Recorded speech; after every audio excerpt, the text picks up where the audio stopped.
Market Survey Report 2025.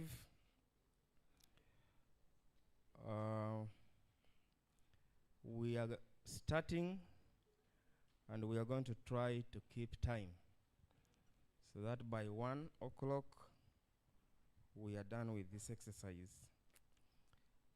Allow me to recognize the presence of Commissioner Joseph Enyimo, who's in charge of Economic Development Policy and Research at the Ministry of Finance. Sir, you're welcome.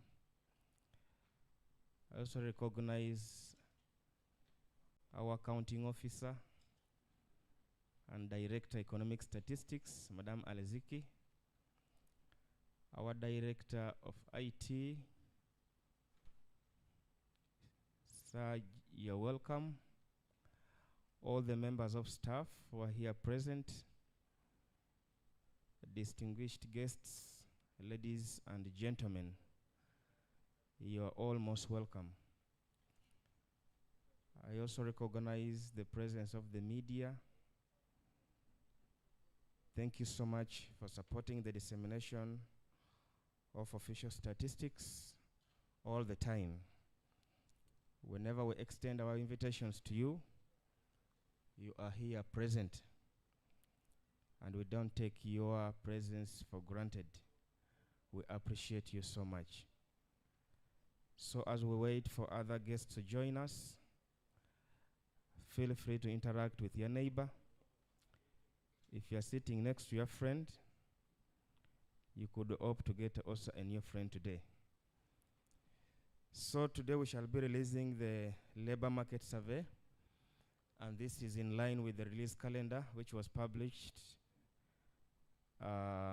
weeks ago. And so far we have released 3 reports. This is going to be the 4th in the series of the release calendar, and there shall be more releases until the end of this financial year. So today we shall be able to understand the job supply, the job demand, retention, employment, unemployment, and so many other issues shall be revealed by the technical people who are going to be presenting to us. So I don't want to bore you with a lot of technical language on statistical matters, but I'll be able to guide the program for today. So once again, I take this opportunity to welcome all of you and to thank you for sparing your time to be here with us at the Statistics House as we disseminate this very important report. I want to believe that this report will inform and strengthen policy issues and overall planning processes, especially in the employment sector. So thank you for coming. Stay calm. We shall be starting with the program officially. I hope all of us have taken breakfast. We shall have anthems and prayer. Shall have welcome remarks from the Executive Director. Shall also have opening remarks from the Chairperson of the Board of Uganda Bureau of Statistics. And if we have the representative from the UN fraternity, we shall have a message from them. Ministry of Gender. Then we shall have the presentations. After that, we shall have a plenary. And then we shall have the report being launched to us officially. And we shall be closing. So it is not a very long program. We want to be certain that by 1:30 we shall be done, and we can take on our other businesses for today. Thank you so much.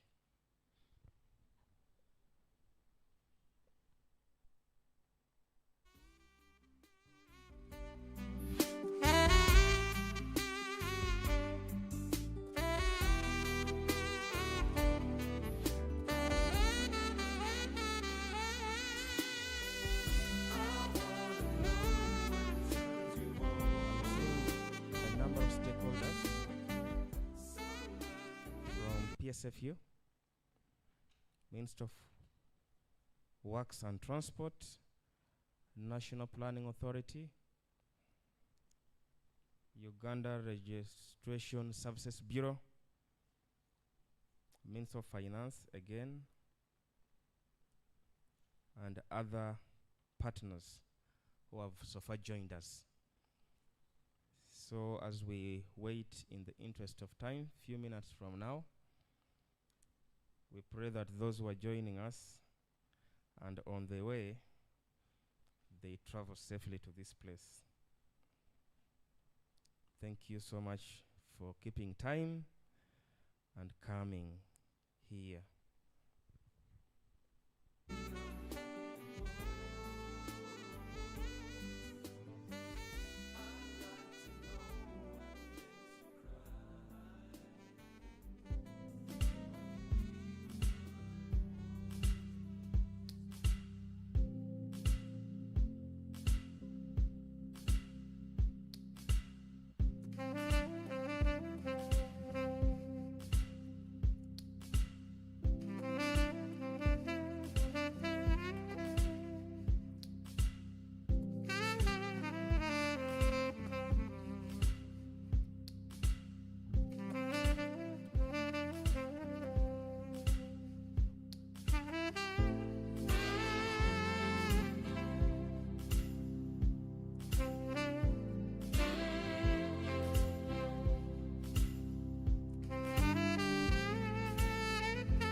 to the dissemination of the Labor Market Survey 2025 report.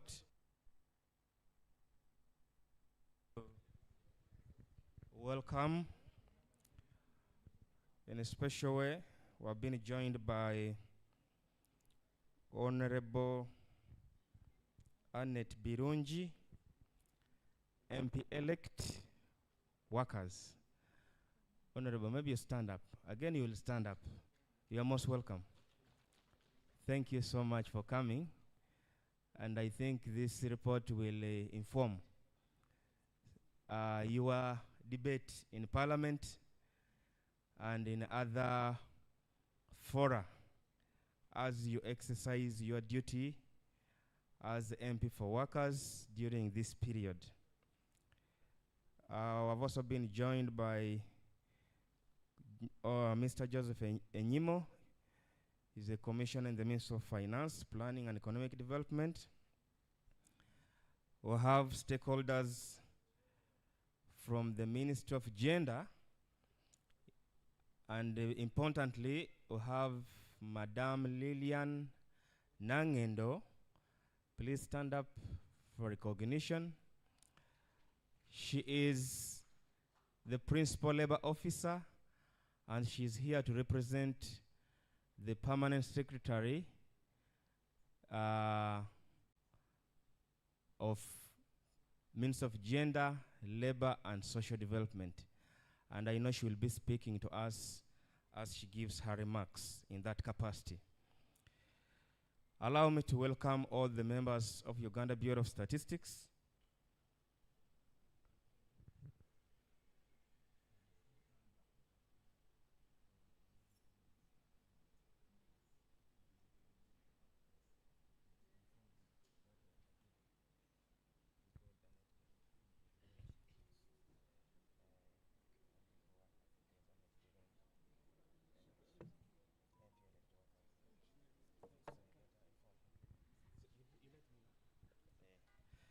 So, Honorable, this report is very important, and the Bureau is very proud to disseminate it today.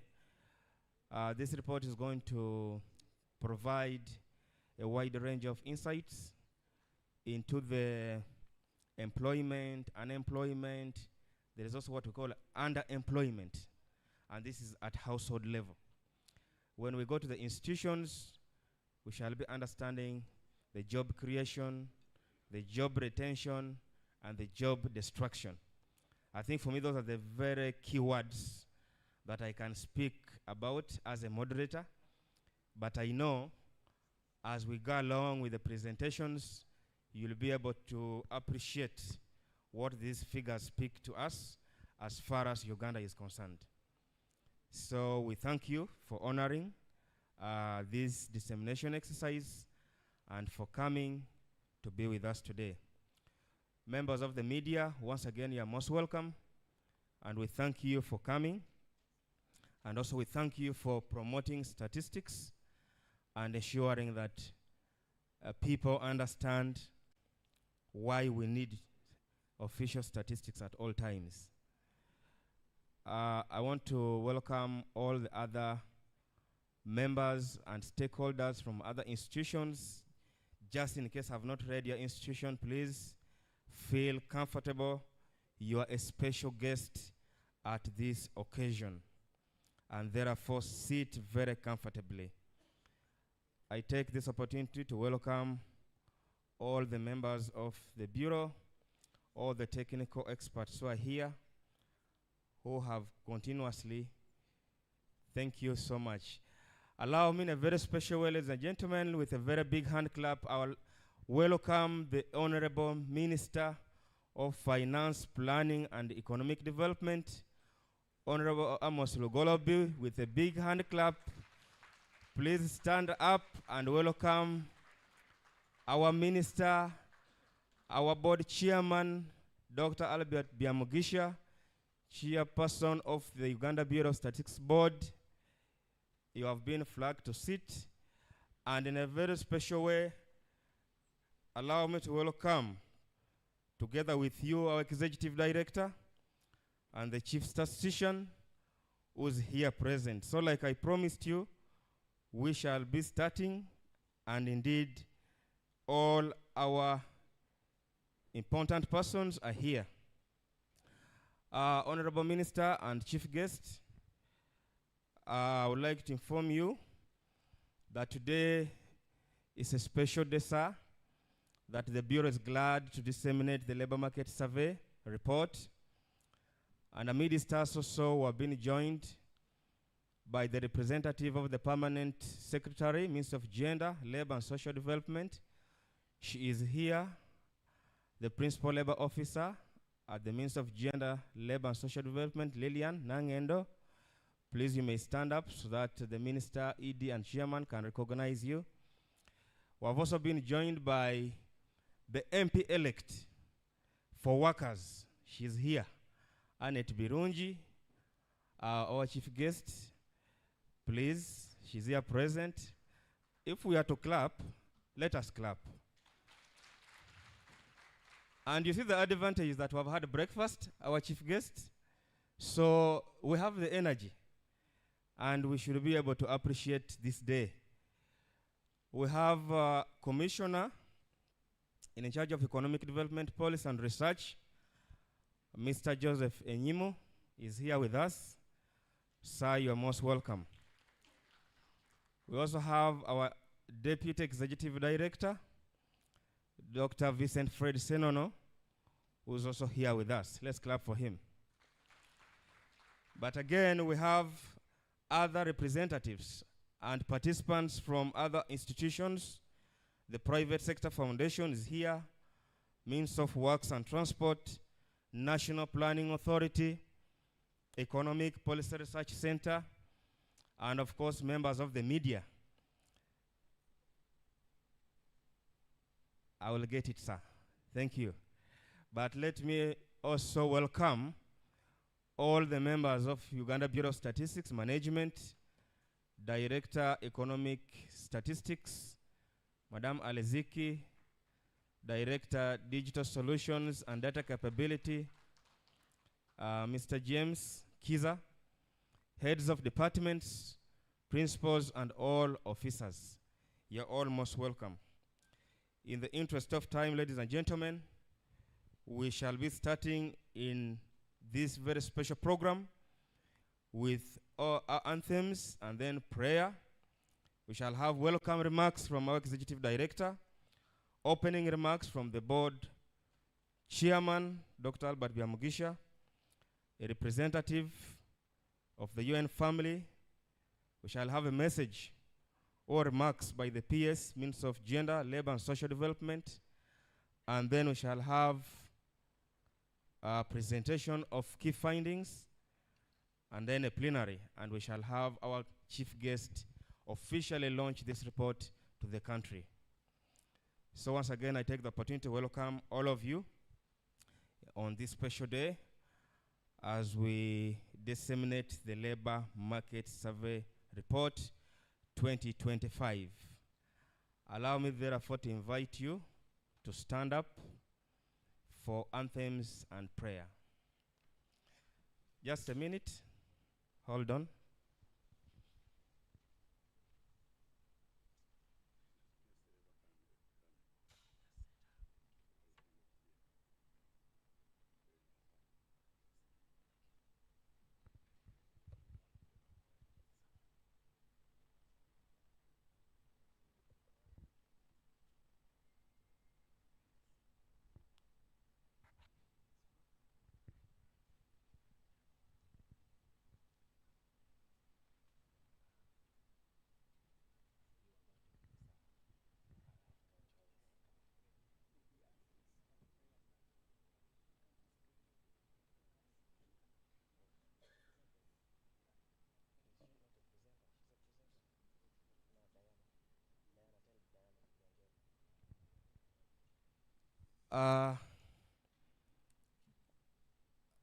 This very important table has been joined by the representative of the PS, Minister of Gender, Labor and Social Development, and therefore I would like to take this opportunity to humbly request all of us to stand up for anthems and prayer.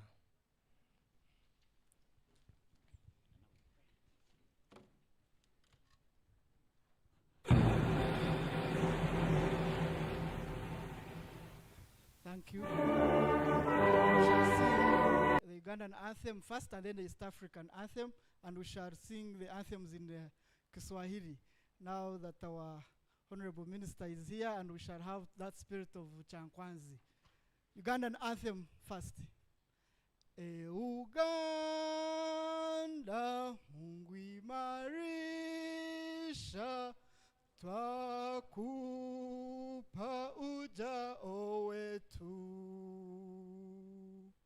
kwa umoja na uhuru, tusimame imara.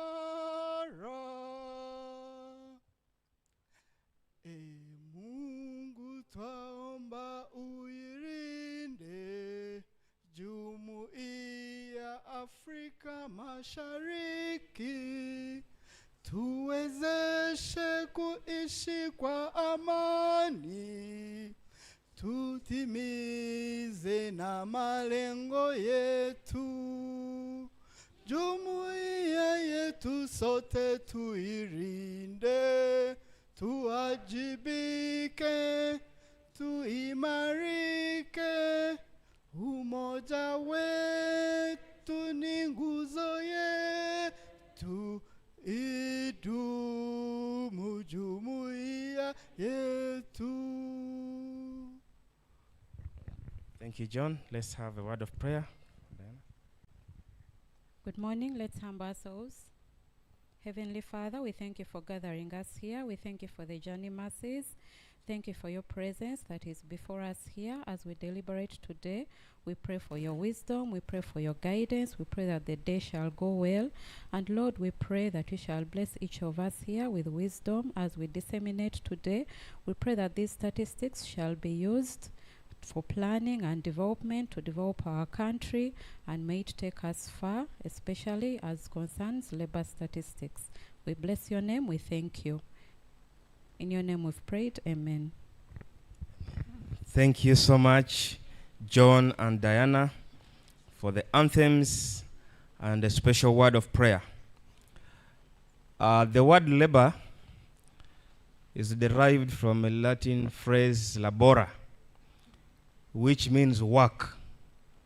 So when we are talking about labor, we are talking about work and all the other related ingredients therein.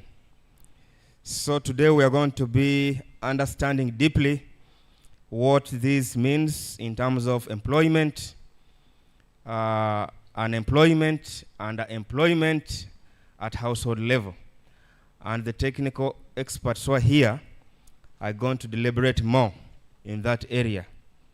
And when we get into the institution level, we shall be talking about job creation, job retention, and also job destruction. There's also job destruction. But you'll be able to understand all these statistical jargons at the right time when the presentation has been made. But also with the deeper penetration and understanding of these figures and the message of today when we get to plenary session. So thank you once again for coming, and thank you for keeping time. We are not going to waste any more single minute, but I request you to join me to welcome our Executive Director in a very humble way, and the Chief Surgeon of Uganda, Dr. Chris Mukiza, to welcome all of us with a big hand clap. Can we welcome the ED as he comes to welcome us to this special occasion? Dear ED, you are welcome, sir.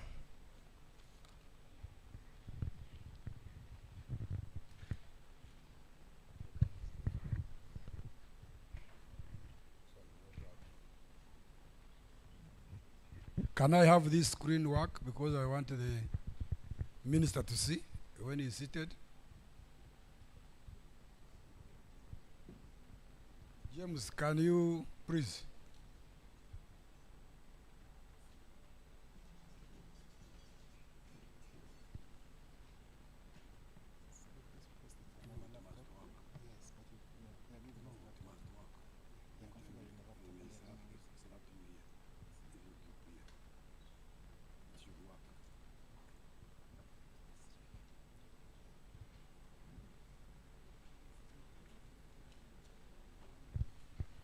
Okay.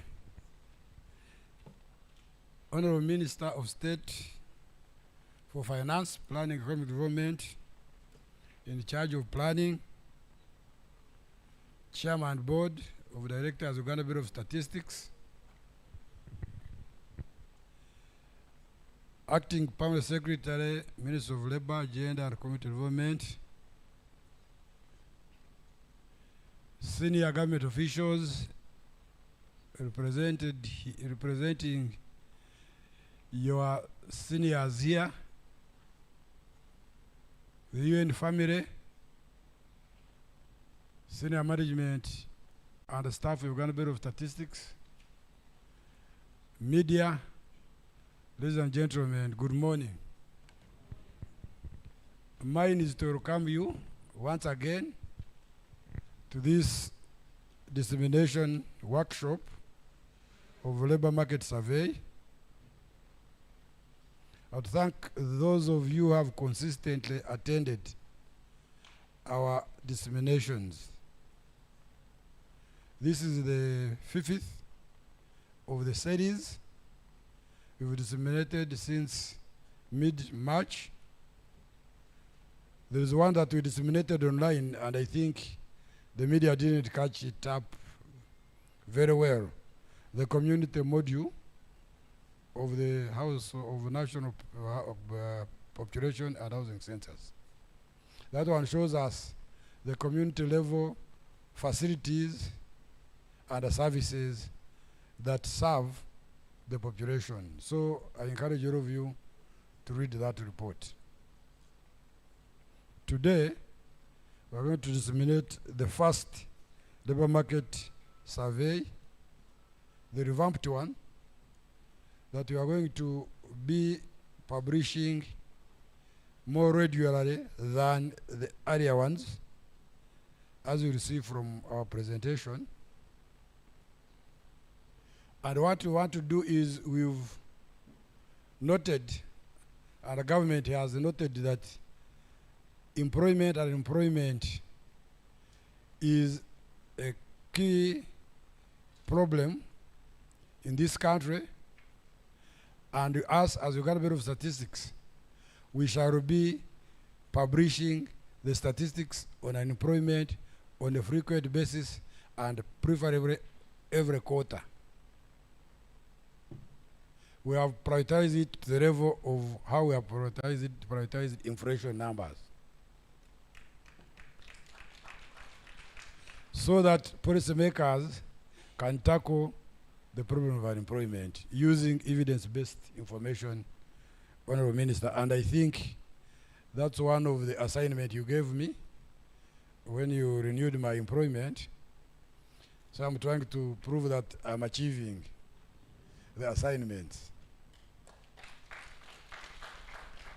And I want to thank senior management of the Bureau and the staff, with the support of the board, that this has been made possible. With those few remarks, may I take the honor to invite my dear chairman of the board to give opening remarks. Thank you.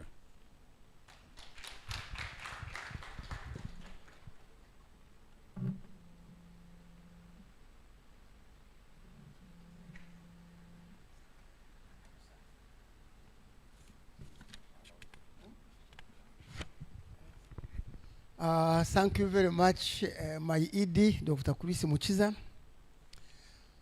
Our chief guest, Honorable Amos Rugorobi, the Minister of State for Planning, the Minister of Finance and Economic Development, the UN family who are here, representative of the Permanent Secretary, Minister of Gender, Labor and Social Development, and the representative of ministries, departments, and agencies who are here. We are expecting board members to be around, and I think we shall get some, so I recognize them in absentia. The Executive Director, Management, and staff of Uganda Bureau of Statistics, distinguished participants, the media, ladies and gentlemen, good morning. On behalf of the Board of Directors of Uganda Bureau of Statistics, I warmly welcome you to this important occasion, marking the dissemination of the Labour Market Survey report of 2025. The board remains committed to ensuring that UBOS delivers credible, timely, and policy-relevant statistics. Reliable data is not merely a technical requirement. It is a strategic national asset that enables informed decision-making across government, the private sector, and the society, citizens, to make informed decisions that directly improve livelihoods and drive national transformation. Honorable Minister and dear participants, we must note that quality statistics are the backbone of effective governance and development planning. Recent data continues to show us that over 70% of Uganda's labor force operates within the informal sector. And it is true, of course, from the recent data that youth unemployment and underemployment, unemployment and underemployment remain key challenges in this country. And that while women actively participate in the labor force, they are still underrepresented in formal and higher income employment. So these realities highlight the urgent need for targeted evidence-based interventions. Targeted evidence-based interventions. And this is exactly what the Labour Market Survey provides. So, Bwana ED, I think, and the management yourself, with our minister, of course, he will support you, because once you collect reliable data and you are very sure it's very correct, definitely the minister will defend it. We shall, even us as a bond, we shall defend it. Of course, there will be people who will not be happy with you because the figures may cause them problems here and there, but once you produce credible information, you are safe. The Labour Market Survey 2025 is both timely and strategic. It offers critical insights, track progress. Why I'm saying it is strategic as a country is, as of course I usually tell you, we are members of the United Nations, and we report, of course, annually to the high-level political forum on Uganda's performance. And this is on sustainable development goals, of course, at UN. But at the African Union, we report on Agenda 2063, the Africa we want.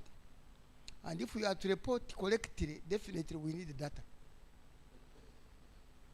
And this report you are going to release, Honorable Minister, importantly, is providing additional indicators for indicators which we have not been measuring. For SDG 8, which is on decent work and economic growth, and sustainable development goal number 5 on gender equality. So the data generated will help us in the following ways. 1, to monitor employment, earnings, and labor productivity. 2, to track labor underutilization and youth engagement. 3, assess gender disparities in the labor market and strengthen policies on labor rights and workplace safety. Workplace safety, we have been dodging that one. We didn't have information, and now we are going to have it.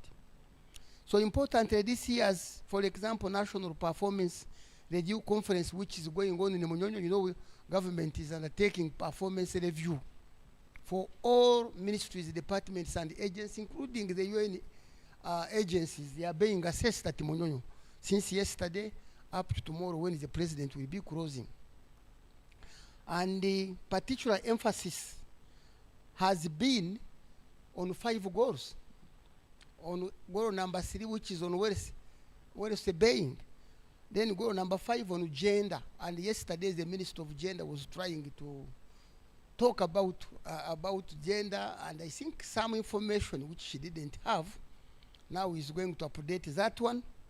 And then on SDG number 8, on economic growth and job creation. Yesterday it was a discussion in the afternoon. So which means now this data is going to provide that. And then go number 14, yes, of course, that is on water and life, and of course underwater. And then go number 17. Go number 17, the minister was able, actually our minister here, was able to present a paper on the means of implementation of SDGs. And I think now we shall have to update, because the data we used was the database, I think, on 2022 or something of the nature. But then now that we have the data for 2025, it's going to update that one there. So the findings from the survey will therefore directly feed into the updating of Uganda's SDG progress report, which should be finalized next week, because tomorrow they will give some key highlights. And then by June, we should be ready to have a clean report. Then provide credible evidence for assessing national performance and strengthening policy dialogue on jobs, inclusiveness, and gender equality. Furthermore, the data will serve as a baseline and a strategic guide for implementing our Uganda's priorities under UNDP 4, particularly for ATM's strategy, which is agro-industrialization, tourism development, mineral development, and science and technology and innovation. If you go deep into those 4 ATMs, you will find that actually the data which you are producing today will support us in all of those areas. So each of these priority areas depends on a well-structured, skilled, and productive labor force, which can only be effectively planned using reliable data. I'm therefore pleased that UBOS continues to deliver on its mandate, that is your WIMBI, of providing quality official statistics to guide national transformation. Therefore, this report is not just an output, but it is a tool for accountability, planning, and transformation.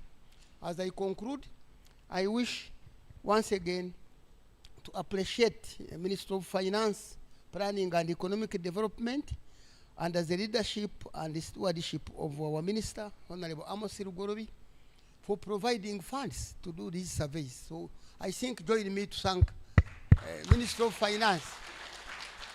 The Minister is here, has constantly been here, and the Mr. Commissioner Enyumu will recognize you. Actually, we are very proud of you. We wouldn't be providing disseminating these reports if we didn't have funds. And I think this is the first time you may collect me for you both to produce all these reports. Under my leadership as the chairman of the board, Mr. Minister, sir. So too, we commend you both, of course, technical team and management under the leadership of Dr. Chris Muchiza, the Deputy Executive Director, and all of you. We are very proud of you.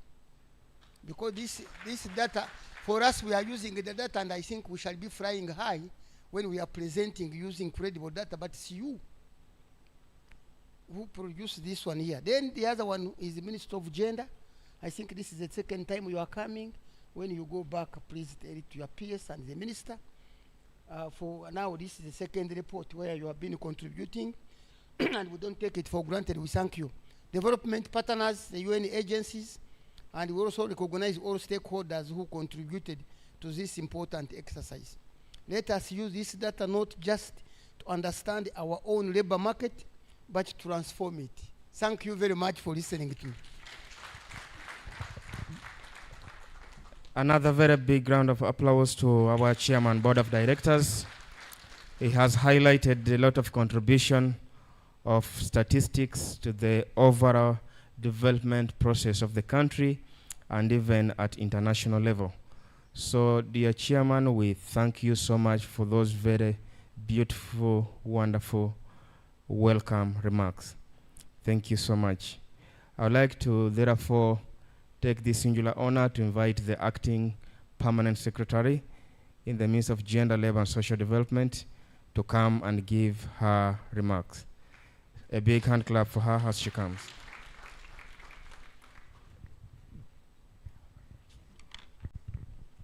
Thank you very much. Let me ride on the existing protocol. Good morning, ladies and gentlemen. My name is Lillian Nangendo. I'm a Principal Labor Officer, Employment Services Department from the Ministry of Gender, Labor and Social Development. I'm representing the Permanent Secretary, Ministry of Gender, who has sent his greetings, and he's with us in spirit. And I would like to state his remarks verbatively as follows. So I would like to, first of all, thank you, boss, for putting up together this whole meeting and supporting the development process of the dissemination of the labor market survey of 2025. This is an important milestone in strengthening Uganda's labor statistics system and evidence-based policy making. I would like to extend my sincere appreciation to the Uganda Bureau of Statistics for successfully undertaking this comprehensive and timely survey, and as well as its continued commitment to producing high-quality, relevant, and timely data. The introduction of the labor market survey as a more frequent instrument is both strategic and responsive to the rapidly evolving dynamics of Uganda's labor market. As highlighted in this report, the labor market survey provides critical insights into labor supply and demand, employment trends, job creation, losses, as well as labor underutilization, as it has been highlighted. This level of detail is indispensable for guiding national planning, programming, and policy reforms. The findings of this survey are particularly important to the Ministry of Gender, Labor and Social Development, as they directly inform our mandate on employment promotion, labor administration, and social protection. The data on unemployment, especially among the youth and women, as well as the high levels of informality in employment, reinforces the urgency for targeted interventions to promote decent work, skills development, and inclusive labor market participation. Ladies and gentlemen, the labor market survey comes at a critical time when the government is implementing the National Development Plan 4, with a strong emphasis on human capital development and inclusive growth. The insights generated from this survey will support the design and refinement of employment policies, labor regulations, and programs aimed at enhancing productivity, reducing vulnerability, and improving livelihoods across the country. I wish to particularly note that the labor market survey adopts a dual approach, capturing both household level labor supply and establishment level labor demand. This provides a more holistic understanding of the labor market, including skills mismatches and labor absorption capacity of the economy. Such evidence is critical for aligning education, training, and employment systems. As a ministry, we will utilize these findings to strengthen ongoing initiatives.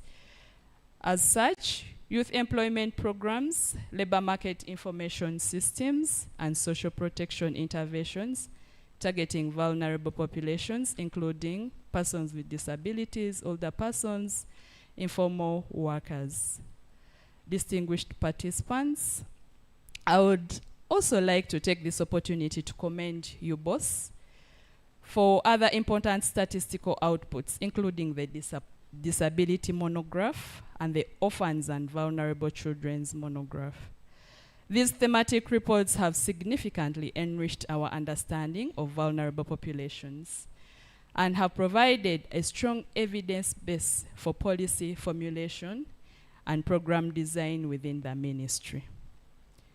The disability monograph in particular has been instrumental in informing the development of inclusive social protection programs, such as the National Child Disability Assistance, while the OVC monograph continues to guide interventions aimed at child protection and welfare.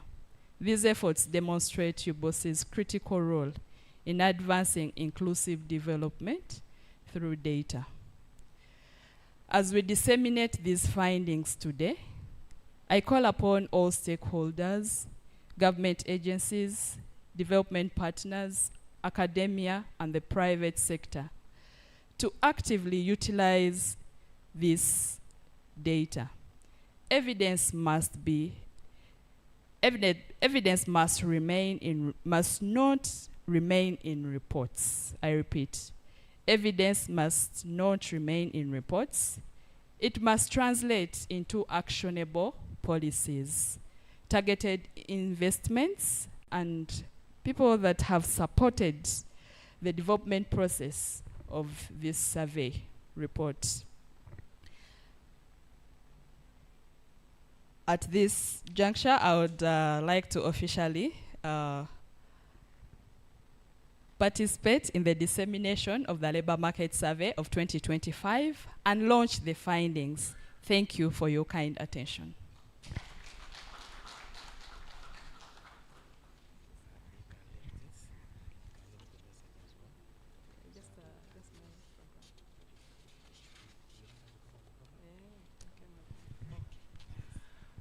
Chief guest, ladies and gentlemen, I wouldn't wish to take any strategic risk to dilute the message of the acting PS, but other than us requesting you humbly to give her a very big hand clap for that very wonderful deliberation. Thank you so much for that powerful message. Acting PS, Minister of Gender, Labor, and Social Development. Dear participants, we are going to be listening to the key findings of the survey, and we'll have our good presenters, Mr. Roland Muhumuza and Elizabeth Nyirantware, who are going to be giving us the key findings for today.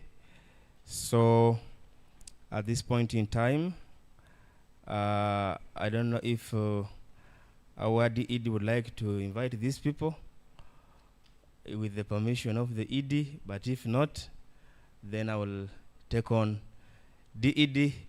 ED has guided that you come and introduce these presenters. Thank you so much.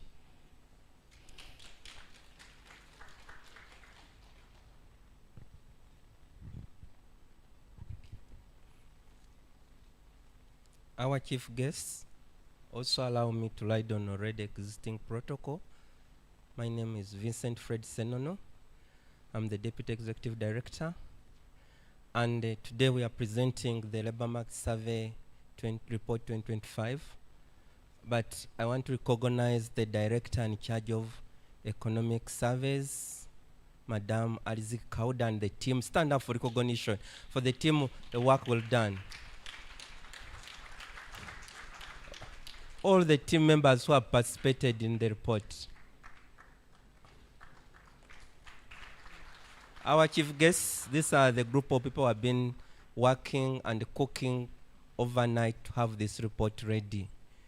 But I also have the opportunity to welcome the presenters, the two. Leonard Muhumuza is a head of department for production and environment statistics in Uganda Bureau of Statistics. He is very passionate about production statistics, agriculture, in addition to others. Then the second one is Elizabeth Nyirantware. He's a senior statistician in Uganda Bureau of Statistics. He has just been promoted to become a senior statistician in labor, and is passionate about labor statistics. So you are welcome. By the power entrusted me by the ED, I want to request them officially to come and present the findings. You are welcome. So as the presenter comes, thank you, our DED, Roland, be on standby, no problem. I just take this opportunity to welcome our board member from the Ministry of Finance, but also to welcome Mr. Chikulukunya Faizo. I am sorry that I've not pronounced this name very well, but he's the Principal Development Officer, Local Government Development, Minister of Local Government, and is here representing the PS, Mr. Ben Kumanya. Thank you so much. Let's give him a big hand clap.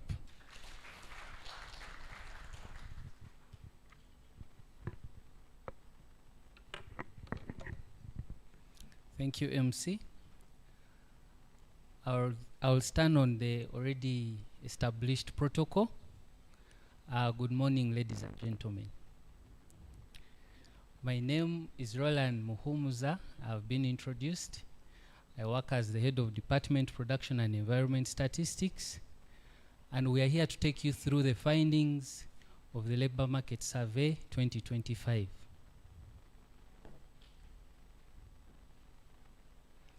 This is the outline of my presentation. We have the introduction, methodology, findings, and summary. I'll take you in the first half of the presentation, then my colleague will take you through the second half of the presentation.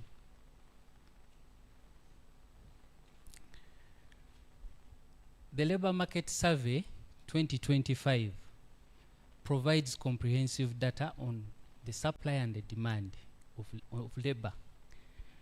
And we have several other sources that we've been producing as a bureau.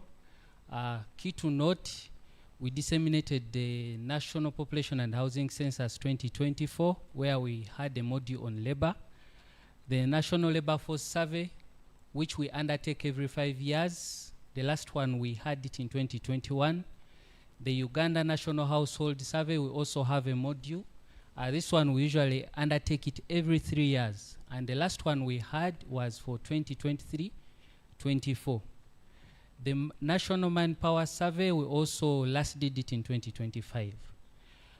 And as earlier mentioned by the previous speakers, the Labor Market Survey will be more frequent, and we intend to have quarterly statistics published moving forward.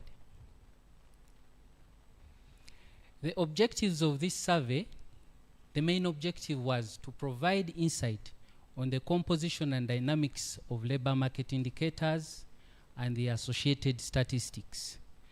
And we also had specific objectives. Key to note, we have results from the household module, and the objective which we were addressing from the household module is to assess the labor supply, such as employment, unemployment, and underemployment, as you'll see in the coming slides. And from the establishment module, we were able to assess the labor demand, such as job creation, retention, and destruction of the jobs. During this survey, we followed an international survey process, and we started with stakeholder consultations. In this case, we engaged all stakeholders through, from the government agencies, the workers' associations, and also the employers. In this case, the purpose was to ensure that we come up with the data needs that will address the objectives that I have laid out before. The next step was questionnaire development.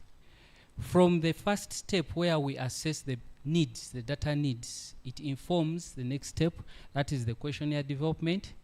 And here we designed the tools necessary for the survey. We were able to define the variables within the questions and also did pre-testing of the tools. And we also validated the tools before recruitment. We also undertook recruitment and training of the field staff. Those are the enumerators who collect data for us during the surveys. We trained them on the survey concepts and also the interview techniques and also the data collection tools. For this survey, we used CAPIs, that is the computer assisted personal interview, to collect data from the field, and we had to take them through the operations of the tablets. In the data collection phase, the enumerators, we made sure that they follow the sample design that was earlier laid out to have representativeness across the country. We also monitored the progress and ensured data quality on a daily basis, because data comes in real time and we assess that data to ensure that it is of quality. In case there are issues, we can address them in real time. In the data processing and analysis stage, the data collected is checked, cleaned, and validated to ensure that there are no inconsistencies in the data, and this facilitates the next stage of analysis. So once we do analysis and we have the results, this facilitates the writing of the report, which we are here to disseminate today. As you can see, this process is cyclical, and each stage informs the next stage. So once we disseminate today, we shall also meet again with stakeholders to go again for the next stage. Our next stage is the methodology. This survey is comprised of two modules. We have the household module and the establishments module. And each module has different designs. Just like the PS earlier mentioned that we should consider them concurrently. And each module has different designs, and we also did analysis differently. I'll start with the methodology for the household module. Our sampling frame for the household module was the National Population and Housing Census 2024. And in this case, we are looking at Uganda as a whole, and that is the representation. We considered the 14 statistical sub-regions. And in these 14 statistical sub-regions, this is for this survey. So West Nile has West Nile and Madi when you look at our census results, but for this survey, we are taking it as West Nile. Elgon is Sebei and Bugisu. Toro is Rwenzori and Toro. It combines the two statistical sub-regions. We also ensure that there's representativeness for rural, urban. The enumeration areas were selected using the probability proportion to size within each statistical sub-region. And in this case, that means an enumeration area which had a big population had a higher chance of being selected into the sample. I will just give you an example of if you're served at a party a plate of cake, pieces of cake, the chances that you will pick a big piece, that is what we are looking at here. So for enumeration areas, the one which had the highest population had a higher chance of being selected into our sample. The households were selected using the systematic random sampling. Now within the EAs, after we've selected the EAs, inside we went to select our household using the approach of the systematic random sampling. And in this case, the first household you select it randomly, and then the consequent households we follow the assigned probabilities or weights.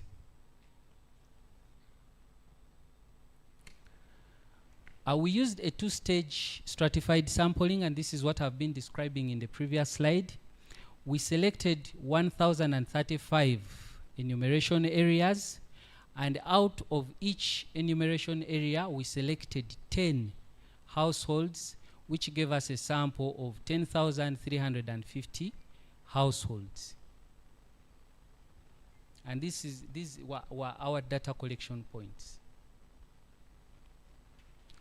Our response rates for the household, we were able to collect from rural data from 5,799 households and 4,051 households from the urban centers, urban areas within the selected EAs.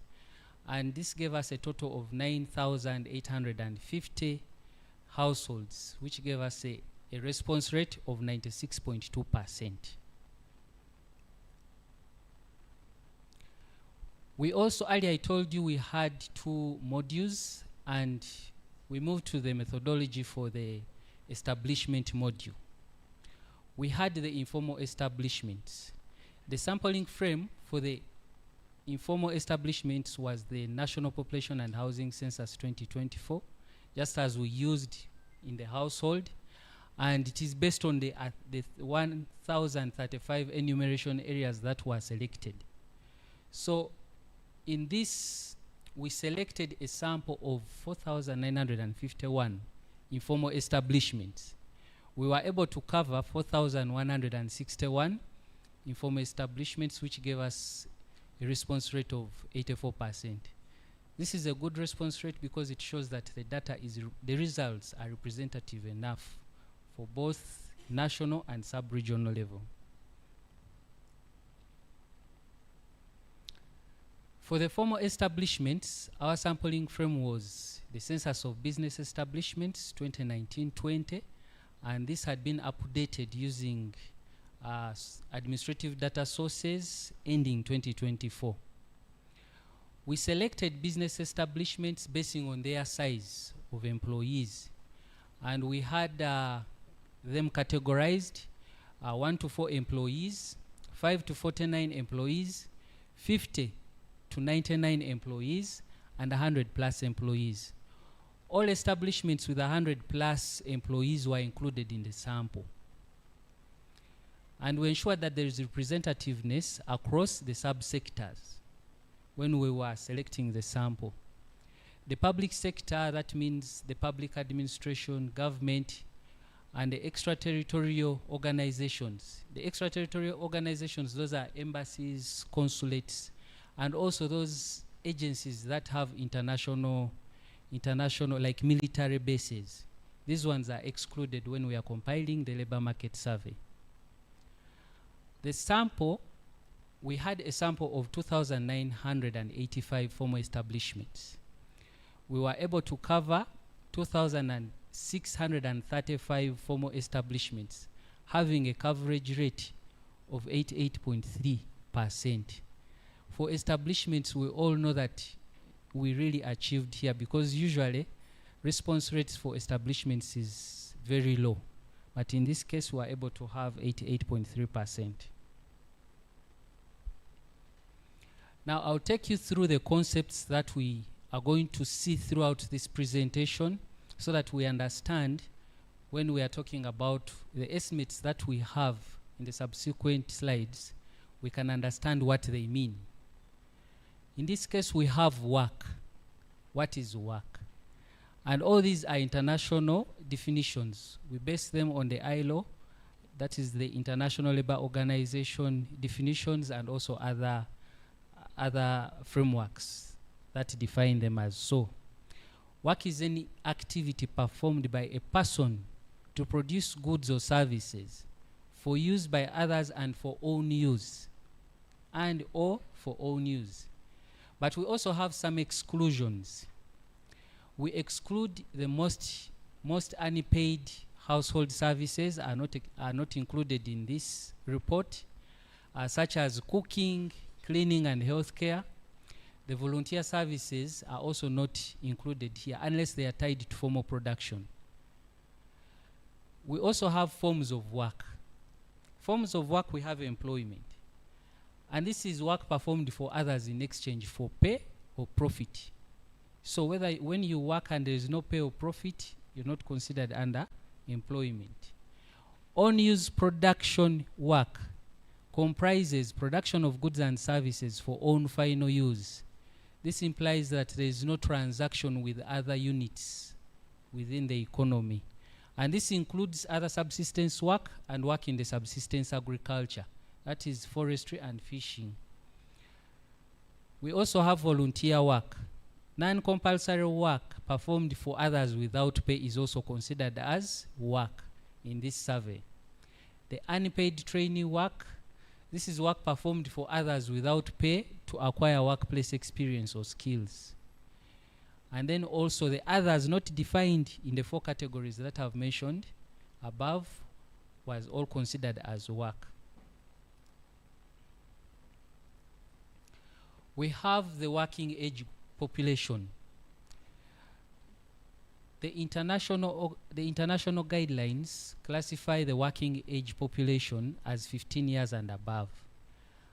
And for the National Employment Policy 2011, in Uganda we use the 14 to 64 years of age as the working age population. And we are going to present estimates on the different age categories for international and also the national. The youth age group is classified as 15 to 24 years internationally, while nationally we classify it as 18 to 30 years.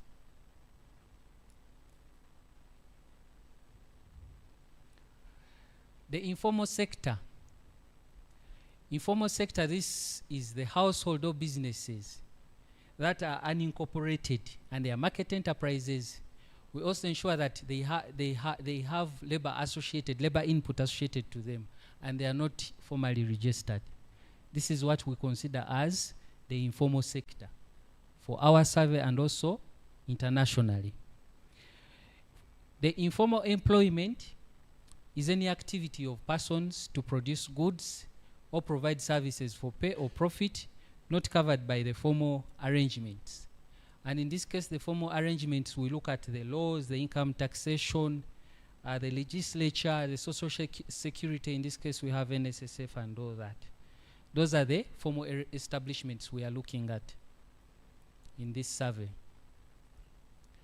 Another definition that we look at, another term that we are going to look at in the presentation is unemployment.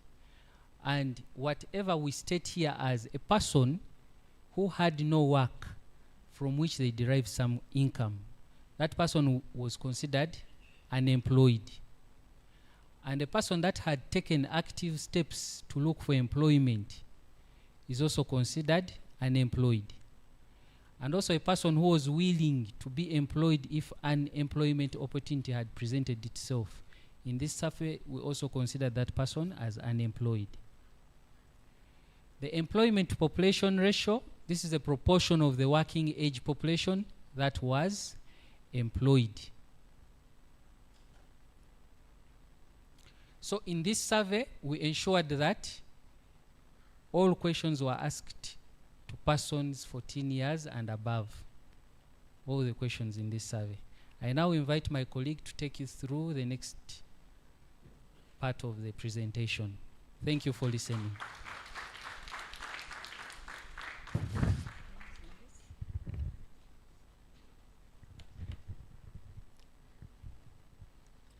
Allow me stand on the already established protocol. Ladies and gentlemen, good morning.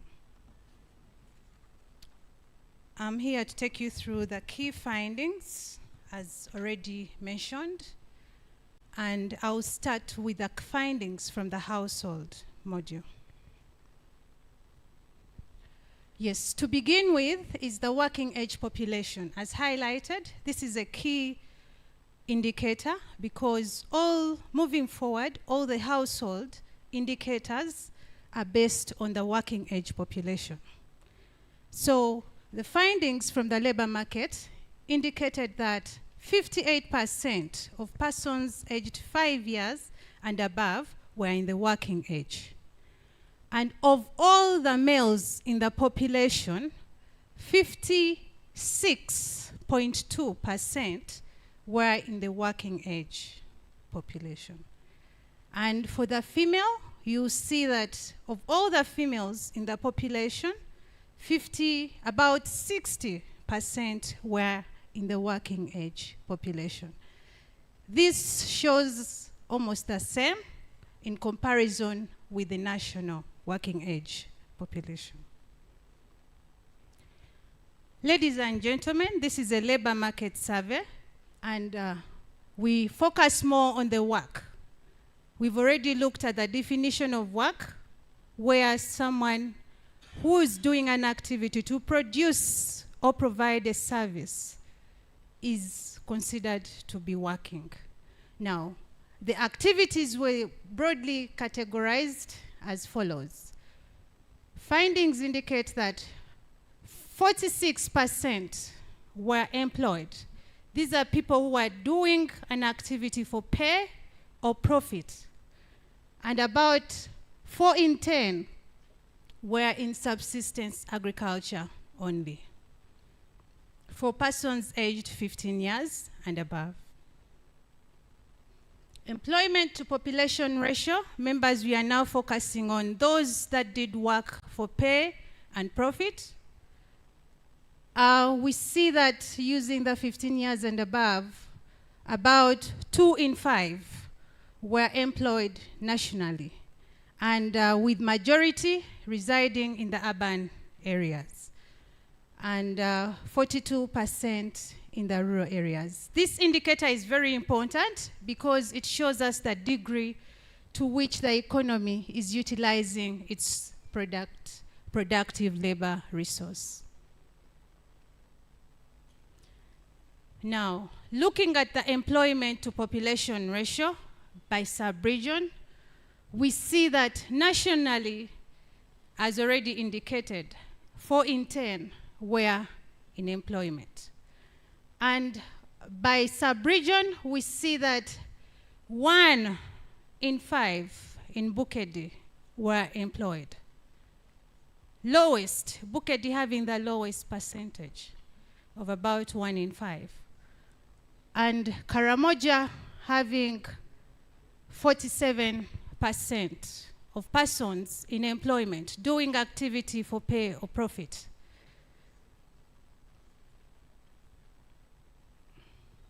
Employment, we are still looking at the same indicator, employment to population ratio by sex and age group. How are we faring in terms of male and female? Ladies and gentlemen, we are seeing that for the working age, 15 years and above, we see that 5 in 10 males are in employment, and having a lower share of females in employment at about 3 in 10. Ladies and gentlemen, I hope you're able to see the gender issues. Now, we are still looking at the employed population, the people doing activity for pay or profit, by sex and sector. Where are they? Where are they working? Standing out, you see that majority, 51%, are doing activities for pay or profit in the services sector. And here what is standing out is we see majority of the females doing activities for pay and profit in the services sector, but when it comes to the industry, we see the males taking on the lead. But however, importantly to note is industry sector is not, we're not having people, majority of people in the industry. So we still have low numbers of people employed in the industry sector. But relatedly, you also observe that the share of males and females in the agriculture, forestry, and fishing between males and females is almost the same.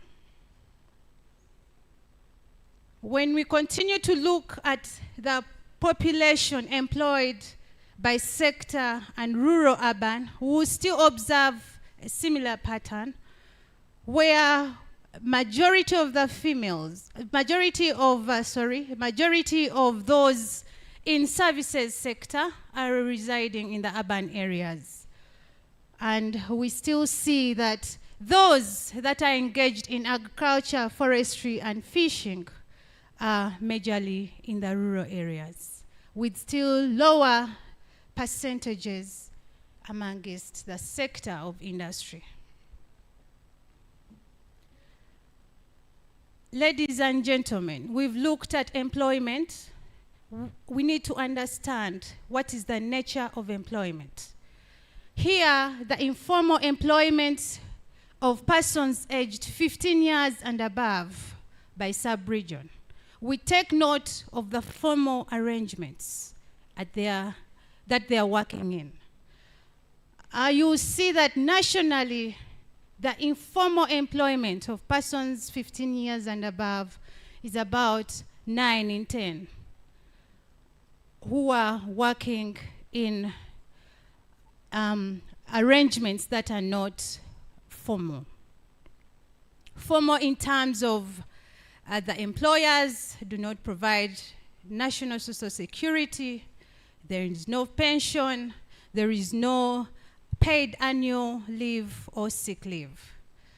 And here we still look, we notice that majority of people, the lowest population in informal employment was in Kampala, accounting to about 74%. And highest still in Karamoja, something that we need to look at. They had the highest employment, but what kinds of jobs are they doing? I'll leave that to you, the policymakers. Next, we now look at the nature of employment when we've included activities on agriculture. We see that 88% of the population was still in informal employment, even when we've included agricultural activities. Ladies and gentlemen, we still see that the lowest levels of informal employment amongst persons 15 years and above, with exclusion of agricultural activities, is still lowest in Kampala, accounting to 7 in 10, with higher percentages in Karamoja, even when we've excluded the agricultural activities. Ladies and gentlemen, employment, we've been looking at the other side of the labor force. Now, important that we also focus on the other component that forms up the labor force, which is unemployment. The previous speaker has highlighted that for one to be unemployed, they should meet the 3 conditions at a go. You miss one, you're disregarded to be unemployment. And these are, you do not have an activity, you're not doing any activity for pay or profit. You're actively searching for the job. And 3, you're available if the opportunity came up. So for all the persons aged 15 years and above who had the 3 conditions, the findings indicate that 12% were unemployed, which gives us the 12% of unemployment. And we see that highest levels of unemployment were in the urban areas of about 13%. And 12% in the rural areas. Unemployment rate for persons aged 15 years and above by sex, we continue to see that the females were not doing any activity for pay or profit, and they were busy searching for jobs, and they were available to work, accounting to about 14%. Unemployment rate by sex and rural urban, we still observe that in the rural areas we have lower levels of unemployment as compared to urban areas for mainly the females. Even when we went into the disaggregation of rural urban, you still see that the females were not doing any activity for pay or profit. They were searching for jobs, and they were available to work in case of an opportunity arose, which still shows that there were fewer, the levels amongst the males were lower as compared to the female. Unemployment rate by sub-region, ladies and gentlemen, you see that looking at the national percentage of 12% unemployment rate, you observe that Bunyoro had the lowest levels of unemployment, accounting to about 6%. And then you also observe that the highest was in Bukedi, with about 1 person in 5.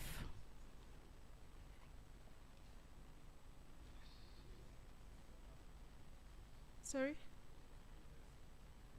Yes. Bunyoro, 4.5%.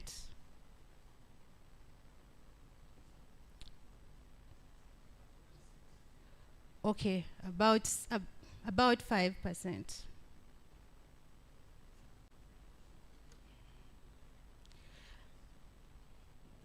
Ladies and gentlemen, let me re-echo this slide. Unemployment rate in Bunyoro was 5%, and in Bukedi was 24%. Now, ladies and gentlemen, the time-related unemployment still applies to those persons who are in employment. We asked questions of whether they were working enough, whether they are working enough time, but also whether they were willing to work for extra time. So, ladies and gentlemen, you see that you see that 18% of the persons aged 15 years and above desired to work for more hours. They were working for less time, but they were desiring to work for more hours. That's what we refer to as time-related underemployment. They are already in employment, they are working for less time, but they desire to work for more hours. So we see that 18% nationally, they were desiring to work for extra time. And of these, you will notice that the females were highest in the rural and the urban, who were employed for working for lesser time, but desired to work for more time compared to their male counterparts. Ladies and gentlemen, the labor force participation rate. This looks at those in employment and those in unemployment. We see that nationally, the labor force participation rate for persons 15 years and above, 51% was the labor force participation rate. And here we see majority being the males in both the rural and urban areas, with a low labor force participation rate amongst the females across the rural urban. Ladies and gentlemen, the focus for the previous slides has been on the working age population for both the international and national. Allow me to take you through the youth employment indicators. Focusing on the unemployment rate, the international unemployment youth is a person aged 15 to 24 years. You will see that 18% of the youth were unemployed. And this shows that a majority of the unemployed youth were the females, as you see, compared to the male counterparts. Members, we need to take note of the gender issues. As you see, nationally, 21% of females were unemployed. Unemployment rate for the youth, 15 to 24 years by sub-region. We see that looking at the national unemployment rate of the youth, 15 to 24, you'll notice that majority the highest percentage was in Bukedi still, with about 37% of the youth unemployed. And factoring in our definition of unemployed, they are not doing any activity for pay or profit, and they are searching, and they are available for work. So we see Bukedi having about 3 in 10 persons in employment. Unemployment rate for the youth by sex and rural, urban, we continue to see, this is for the national youth, ladies and gentlemen, 18 to 30. We see that using the national youth age group, we see that the unemployment for the youth was 16%. And we continue to see that the females were having high percentages across the rural urban for the youth national age group. Unemployment rate for the youth by sub-region. Ladies and gentlemen, this is for the national age group. We see that still Bukedi is having the highest, even when we are to compare with the national and international youth definitions. With about 3 in 10 unemployed youth who are not having any job, they are available to work, and they are searching for a job. Ladies and gentlemen, the previous presenter indicated that the labor market survey looked at 2 modules, and the first one has been focusing on the findings from the household. Allow me take you through the findings from the establishment module. We shall begin with the informal establishments, findings from the informal establishments. Ladies and gentlemen, the presentation before you shows that the employees in informal establishments by sex, employees in informal establishments by sex, we see that we had 7,350,199 employees in informal establishments.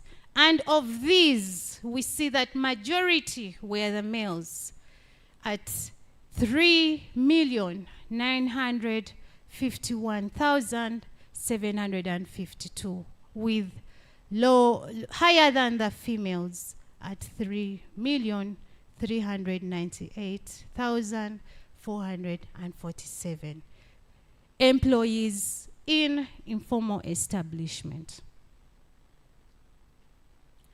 Now, we've looked at the number of employees in informal establishments.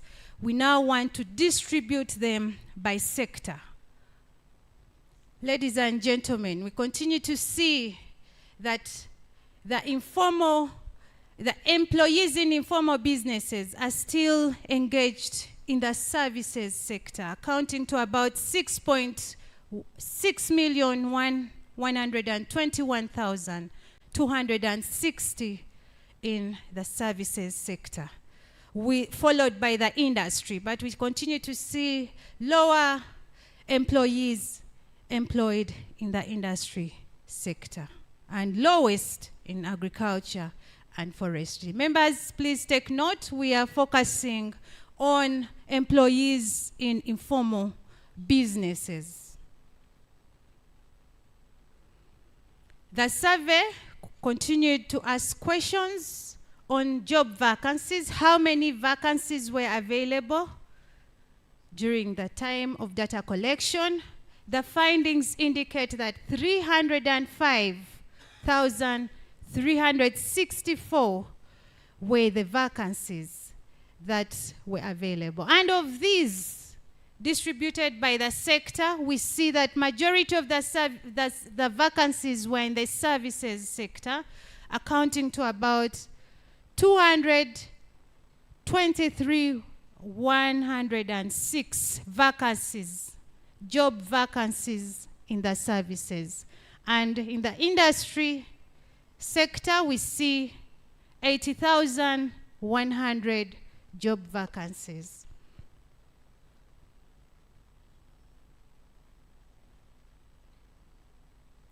Ladies and gentlemen, we are continuing to focus on informal businesses, what's taking place in the informal businesses, the job vacancies in the informal businesses by reason. We asked questions in the survey, how many vacancies were available by reason?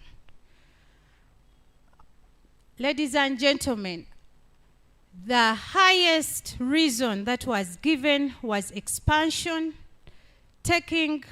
accounting to about 107,072 jobs vacancies due to expansion. And the second reason was due to resignation, with about 991,023 persons, job vacancies that were due to resignation.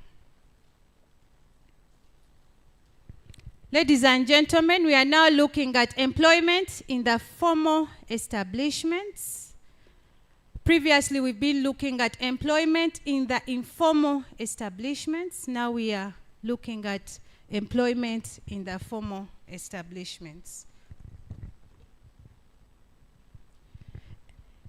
Employees in formal establishments by sex. Ladies and gentlemen, we see that the survey findings indicated 2,373,109 employees in formal establishments, with majority being the males of about 1,524,540 male employees in formal establishments. Formal and informal employees in formal establishments. Ladies and gentlemen, we all know that in the formal establishments, we still have formal and informal employees. People who have formal arrangements and those who do not have formal arrangements at their places of workplace. Ladies and gentlemen, we see that 2,373,109 total employees were in the formal establishments, but when it comes to seeing who is formal and informal, we see that majority were informal employees, yet they are in the formal establishments. Ladies and gentlemen, these are formal establishments, but we see high numbers of employees in the informal, with informal arrangements. So, what does this mean? Is there decent work? I'll leave that to you. Informal employees in formal establishments by sector. We now look at the informal employees within the formal establishments. What were they doing? Where were they? We see that majority were in the services sector, 1,191,379 employees, informal employees in formal establishment. What does this mean? People are working in the formal establishments, but with no formal arrangements. We continue to see lower numbers in industry and agriculture and forestry with the informal employees, but taking note that the services sector is employing majority of informal employees in the formal establishments. Employees in formal establishments by location. Ladies and gentlemen, we are now focusing on the location of the formal establishments and their work, where they are working. Ladies and gentlemen, we are seeing that majority of the employees are working in establishments that are not industrial parks, accounting to 2,343,404, with 29,705 employees in industrial parks. Employees, now we are focusing on the employees that are in industrial parks. We see, where are they working? Which industrial parks are they working in? We see that the highest industrial park that is employing is the Kampala Industrial and Business Park, Namamve, employing about 15,099 employees. Followed by Mbale Industrial and Business Park, employing about 3,813. And of course, the least being Buyukwe Industrial Park, as you can see, employing 155 employees. Ladies and gentlemen, employees in formal businesses by sector. We are looking at the employees in the formal businesses by sector. We continue to see that services sector is employing majority of the employees, about 1,985,54 employees in the services sector. Followed by the industry, which is still low at 301,787. And agriculture employing 806,269 employees in formal establishment. Members, take note that this is still formal businesses. Now, job vacancies by sector. The labor market survey collected information on the job vacancies. We asked in the establishments, how many vacancies were available? And we see that of those vacancies that were available, we are seeing majority of the vacancies being in the services sector, accounting to 115,927 job vacancies in the services sector. And followed by 22,566 job vacancies in the industry sector, and 16,747 job vacancies in agriculture, forestry, and fishing. Ladies and gentlemen, we asked questions on how many vacancies were available by reason. Why were you having these vacancies in your establishment? You see that the resignation still stood out as one of the reasons for job vacancies in the establishments, of about 684 job vacancies created due to resignation, followed by expansion as a reason of the job vacancies, 46,562. Of course, with the least reason being retirement at 1,892 job vacancies created due to retirement. We continue to ask when we were in the establishments, what was the reason for the non-filled job vacancies in the formal businesses? And we see that the highest reason was inadequate financial resources. And this had about 16,568 non-filled job vacancies, followed by the reason for non-availability of the required skilled workers, accounting to 16,329. Ladies and gentlemen, as already indicated, we are still in the establishments. We asked how many jobs were lost in your establishment by reason. We see that layoff and downsizing was the major reason for losing jobs in the establishment, accounting to 31,354 jobs lost.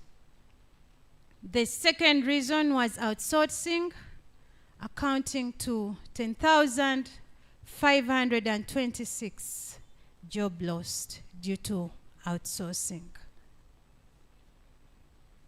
Ladies and gentlemen, allow me to take you through the summary of findings from both the household and the establishment module.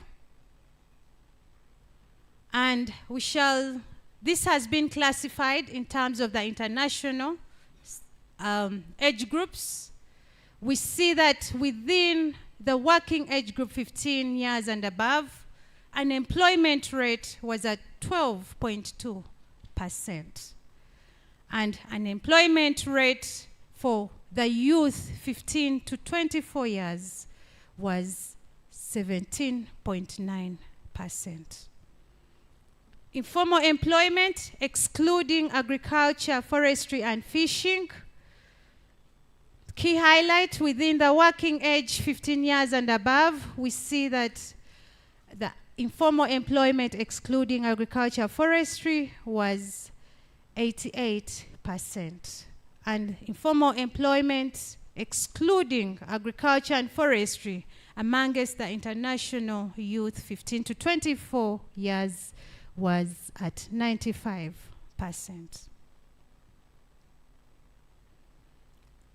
A summary still focusing on the national classification of our age groups. We see that unemployment is still standing at 12.4%.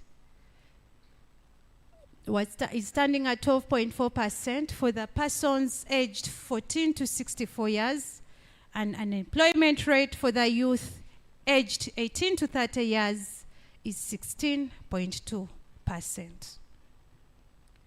Informal employment excluding agriculture, forestry, and fishing using the national age groups, we see that working age population 14 to 64, the informal employment excluding agriculture, forestry, and fishing was 88%, and for the youth was 92%. For those that are in informal employment excluding agriculture, forestry, and fishing. Key summary for the establishment part module, we see that the total number of employees in the formal sector, employees employed in the formal sector were accounting to 2,373,109 employees in the formal sector. And job vacancies, we are seeing that in the formal sector, there were 155,240 job vacancies in the formal sector. For the job loss indicator, we see that 46,217 jobs were lost within the formal sector. Ladies and gentlemen, this is the informal sector, but important to note is the number of employees in the formal and informal sector are not additive. I repeat, the numbers in the formal and informal sector for the number of employees in both the formal and formal sector are not additive, implying that you will find persons who are in informal in the formal sector. So there are two are independent. You cannot add them. And the key finding from the informal sector, we see that the number of employees were accounting to 7,350,199 employees in the informal sector. Job vacancies in the informal sector, we are seeing 305,364 job vacancies in the informal sector. Ladies and gentlemen, we conducted the survey, but we faced a few challenges, like the non-responsive employers, the owners of the establishments.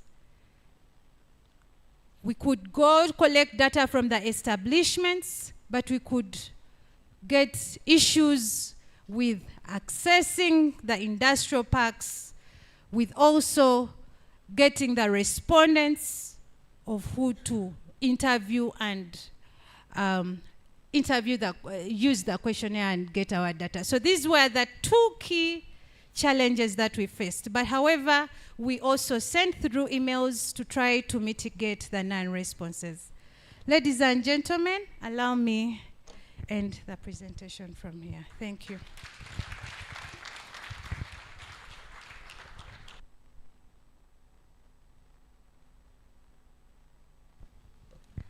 Chief guest, ladies and gentlemen, let us give a very big hand clap for these very wonderful presentations. I think it has been very well delivered and elaborate enough. It is only interesting that the region with the highest number of youth unemployment is Bukedi, 37%. We can also clap. Okay, so I'm not going to repeat these figures. I know we have all listened. We are going to have a plenary, and we shall, of course, have engagement from the high table and members who are participating. But just before we go into that, dear chief guest, allow me to recognize the presence while we're having the presentation. We're joined by the permanent secretary, Mr. Agre David Chibengi is here with us from the Ministry of Gender, Labor and Social Development. Let's give him a big hand clap.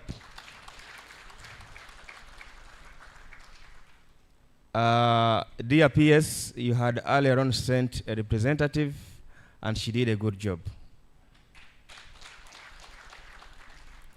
Thank you. We're also joined by Director of the Board, Uganda Bureau of Statistics, Madame Rosette Nakavuma. Also allow me to recognize Mr. Vincent Sozi, Assistant Commissioner in the Ministry of Education and Sports. And Mr. Emmanuel Katumba from National Planning Authority. Thank you all for coming.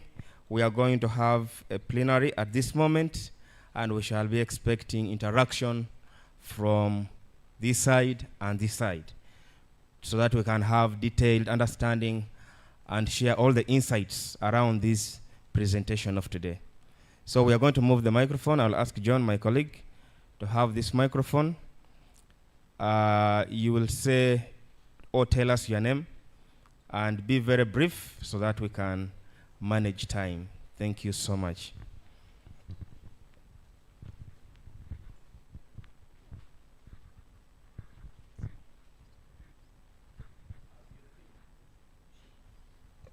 As we continue to think of the issues to raise, just to know that according to the survey report, about 46,217 jobs were lost. But also it is important to know that the job market is dynamic. Dynamic in a sense that if you are having a contract, for example, we undertook the baseline education census, and the Bureau, of course, employed people. At the end of the contract, I want to have a feeling that those guys lost their jobs. Today morning, I was interacting with our deputy ED, and he gave me an example of a road construction. And he said that, you know, when they are constructing a road, there are a number of employees involved. But at the end of the construction of the road, and the road has been officially, definitely you expect that the people who have been part of this entire construction, 1 year or two, will have to lose some of their positions. So these are the dynamics involved within the job market or the labor, and the statistics has clearly given us the scientific evidence that we have received today.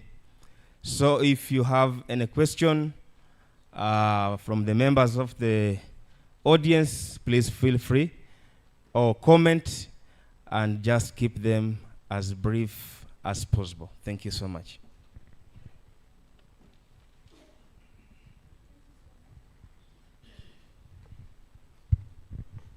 Thank you so much, you both, for the wonderful survey and the report that has been presented. My name is Esther Nabeta from the Private Sector Foundation, Uganda. And my question is around the issue of skills mismatch.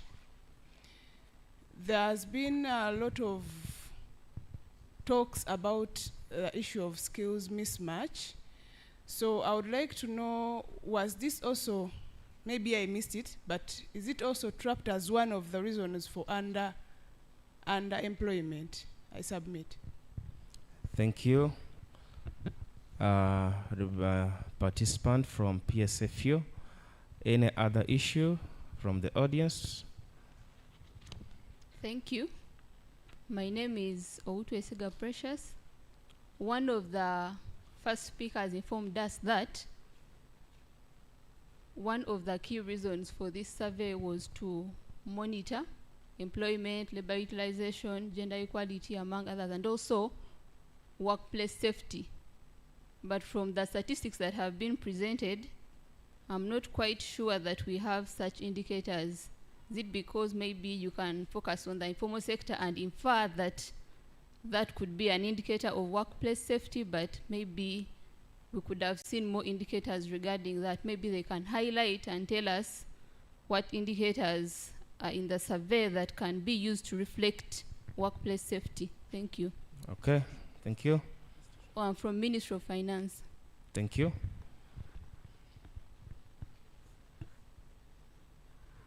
Okay.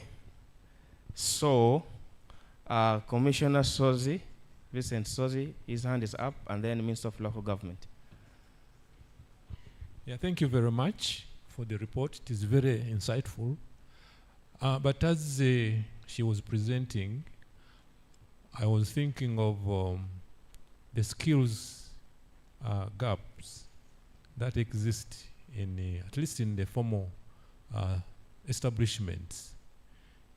I don't know whether you attempted to capture those who are employed in these establishments. What specific areas broadly are they employed in? If it was not captured, maybe that's an area we can think of in the future surveys. I know the majority were in service sectors, but generally, if I wanted to know the skills gap in this formal establishment, which are they? What are the gaps? So that then other sectors and sub-programs can have interventions. Mr. Soze, thank you. The answers are here. Minister of Local Government, yes. Thank you, Mr. Moderator. Chukulu Kunifezo Sali from the Ministry of Local Government. About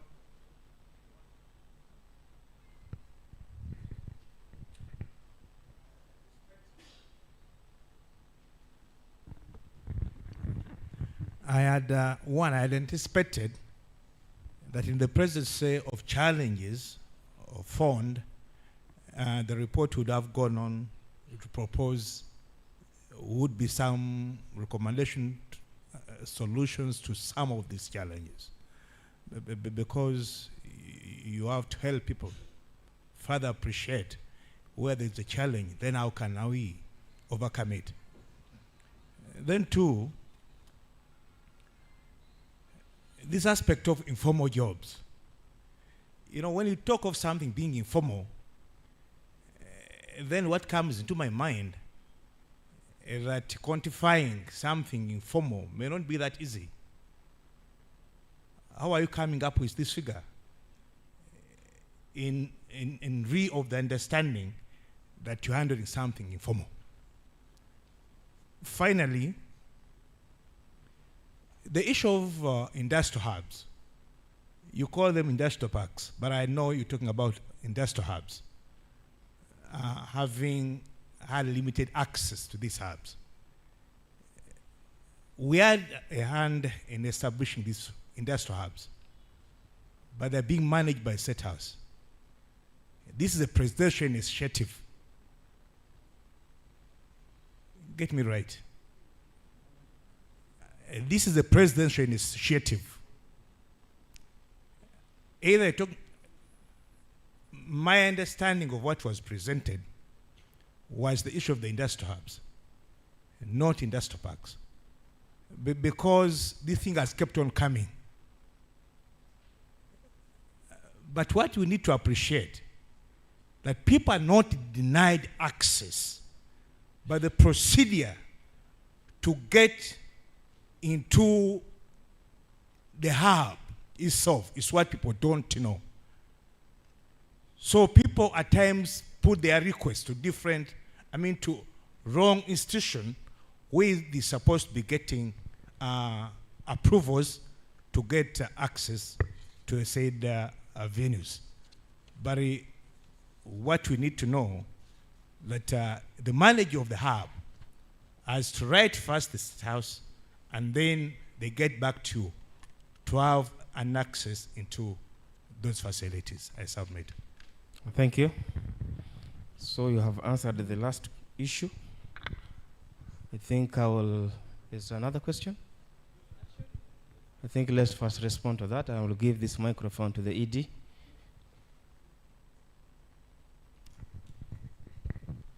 I think most questions will be answered by the experts, the presenters, with the chief expert, the DD.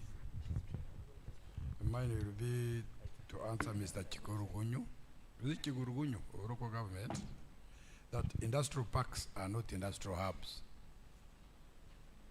Hubs are like centers where they are training, tooling, skilling the population and trying to incentivize them to go and work and also create employment. Industrial parks are these licensed by the Uganda Investment Authority. And the government builds the infrastructure. The minister, the representative who promotes them is here. But what we have found is that they are not employing people as expected. In terms of access, of course, and non-response, we can't give ourselves recommendations. At the Bureau, we try to use the carrot rather than the stick to have access and a response. So if this thing continues, we shall now bring out the law. In fact, what we are proposing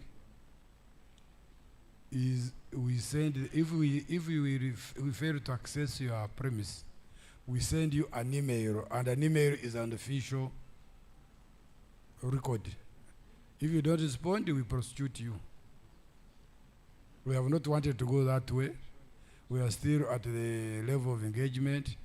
In fact, the Minister for Investment wrote to all these industrial parks to open. But when you reach the reality down there, some will first refuse, they will chase you. But eventually we entered. That's why we have 88% response rate, which is very good. Those who are not responding, we shall soon bring a stick rather than a carrot. Codifying informal jobs, the experts will answer it. Mr. Sozi skills gap,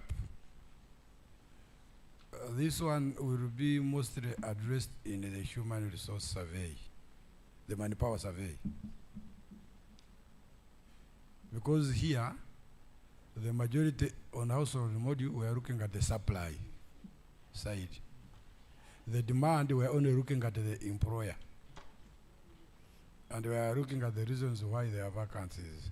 But manpower survey also goes ahead and asks those issues of skilling. If this one looked at it, I think we need to look at the data and answer it. But next week, the good news is that manpower survey report will be disseminated next week on Thursday. And we want the Minister of Education to be very well present, together with the hubs, the presidential initiative hubs. They should come and see this, and the vocational schools. That report will be more incisive than this one, which is looking at the supply from household side, and people are saying we have these jobs. But the question about skills is in the human resource survey or manpower. Skills mismatch. Now over to you, Vincent. Esther asks a question about skills mismatch, as if it was responsible for high under or unemployment. Then, but before I go back, I don't know why Patience thinks our objective was to look for workplace safety. Did we mention it? The objectives were to look at assess the supplies and the demand. We do not go deeper into workplace safety. I don't know whether the detailed report has it, but Vincent will answer that together with the skills mismatch and unemployment. The minister wants to ask a question also. Okay, thank you so much for the presentation. My question is about the distribution of employees in informal business by sector. And your report indicates that they are more prevalent in the services sector as opposed to the agricultural sector and industry. In fact, when you come to agriculture, you'd find a least number of employees. And that don't seem to correlate with the reality we see on the ground. I would expect, just as a layman, to see more informal employees in the agricultural sector.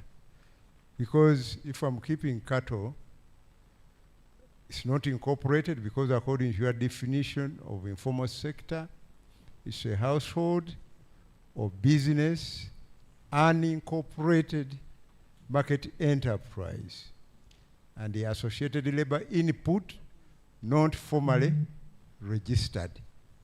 Now, given that definition, most of our people we say are employed in agriculture. And now here you are saying the number of employees in informal businesses are least in agriculture, which I find to be a contradiction with the reality. You are saying there are 42,547, while in services there are 6,121,260. I find a very big contradiction, and I've failed to contend with those numbers. I'm not comprehending them properly. Could you really help me to understand this? 42,000 in agriculture, and that's where we expect a lot of informality. But people are working. In fact, we cannot reach them in terms of taxation. Someone having 10,000 cows with about 30 balalo looking after that big herd, and those 30 actually are informal employees, and it's informal business, but with 10,000 cows. It's not registered at all. People have farms, they are growing tomatoes, employing people, So I'm wondering whether you really reached all these people at all, or you had them in your sample frame, or you didn't. There could have been a problem with the sample frame, I believe.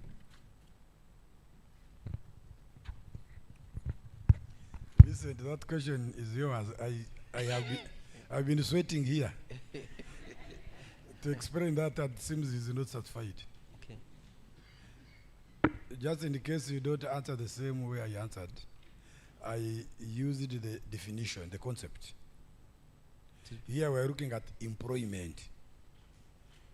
Those who are working for pay or profit. If you are working for pay or profit in informal agriculture, then that's where we give the numbers of employment. Okay. If you are in informal agriculture and are not getting paid or getting profit, you are engaged. You are working, but not employed. That's what I thought. Yes. If no, you only get employed if you are getting paid or earning. So Vincent, over to you.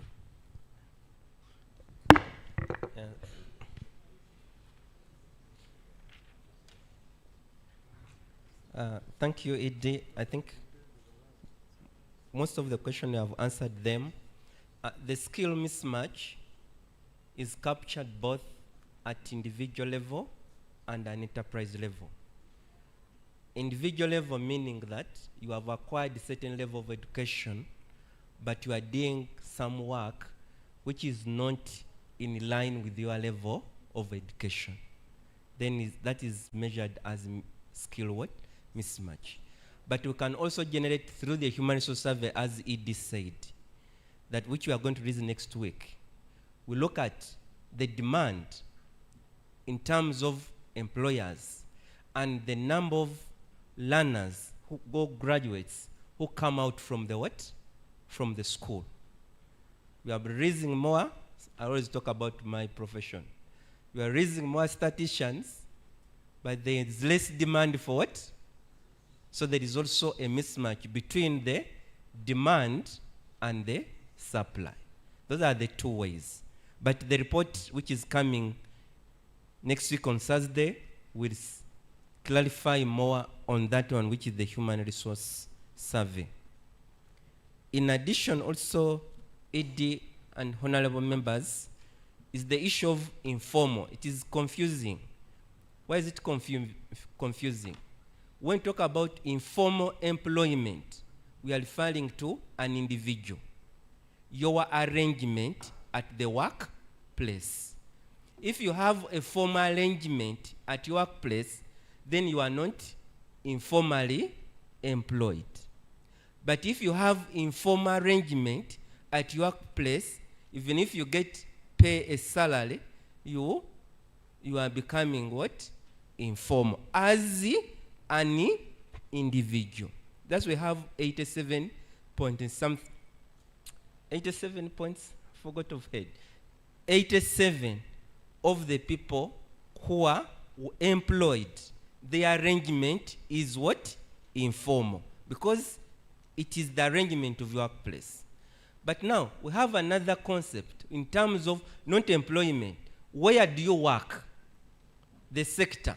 That becomes the establishment. So this where you work, in terms of what work is being done at your workplace, is the establishment. But those establishments have two components. The formal, which is already clarified, but the informal, which the minister is asking. In these establishments, we say informal, agriculture is excluded. That is, I think, the question why is bringing agriculture, because we expect more people to be employed in what? In agriculture. But in terms of if I go and dig as an individual in my garden, my father, my mother, then that is not a what? An establishment. It is, we'll see more people being employed in agriculture because the design is you go as an individual, you have your small garden, you dig, is not an establishment. So that's why the difference comes in. You have more people in agriculture, but in form of arrangement, they don't have formal arrangement in terms of structure. Go to that, let's see this slide. The one which has 42,542. Distribution of employees in informal business by sector. Slide 46. They have to change. Who is showing? Flavia? You're the one showing.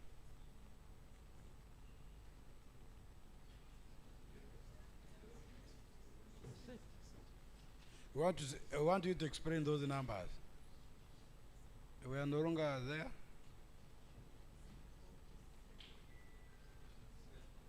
No, but we are, the minister who is very much vested in this wants to see it. Next. 47. Next.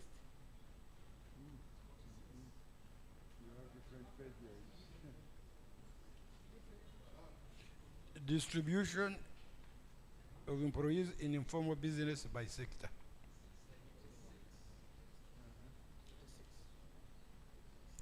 By sector. Is that one? No. No, by sector.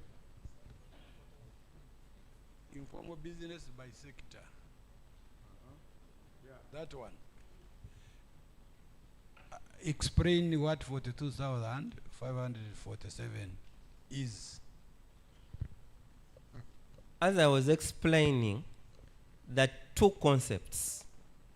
The concept of an individual in relationship to his or her workplace. And the second concept is the workplace itself. In terms of agriculture, most of the workplace is at individual level, not at establishment level, which means that there are fewer. I'll just give a simple example. In our village, my mother go and dig, my father goes and dig, as in their gardens. They don't have a structure as one establishment and managed by under one person. So if they have an arrangement under one person, then they become an what? An establishment. But if everybody goes and dig, it is not what? An establishment. Because of that, agriculture is more than, what is the alternative of establishment? Is more of an individual activity than an establishment activity. That's why you have less number here. But in terms of employment, they are captured. Didi, I'm taking you by the definition in the concepts. You say the informal sector by definition, is a household or business unincorporated. That's how you defined it. You know, the issue of establishment or non-establishment does not arise, which means you have to go back to your glossary of definitions. When they mean by a household, they don't mean household as an entity. You add in relation to a business, in relation to undertaking, not a household as a group of people living together. That must be a new definition. This one, I've told you I've been sweating here. We should sweat together publicly. Here is an informal business. Yes. Informal businesses. Yes. By sector. Yes. Informal businesses by sector. 100%. So we have already defined and established that this is an informal business. Yes. Now, the employees in those informal businesses, there is 42,000 agriculture vis-a-vis 6 million. Yes. Explain this one. Because the minister is saying, we know 62% of the population is engaged in agriculture. Engaged. Now we are saying, in informal agriculture, is it? Informal agriculture, there is only 42 employees. Okay, let me repeat it again. There are two concepts which we need to explain in these numbers.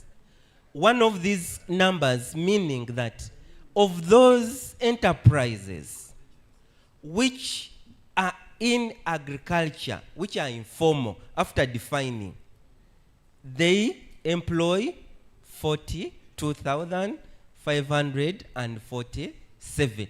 Of those enterprises which are informal, and we have seen that most of the agriculture is not as an enterprise level. It is more of an individual level. So they move out at screening level that this, how individual Vincent, my mother, they don't come here because they don't form an enterprise.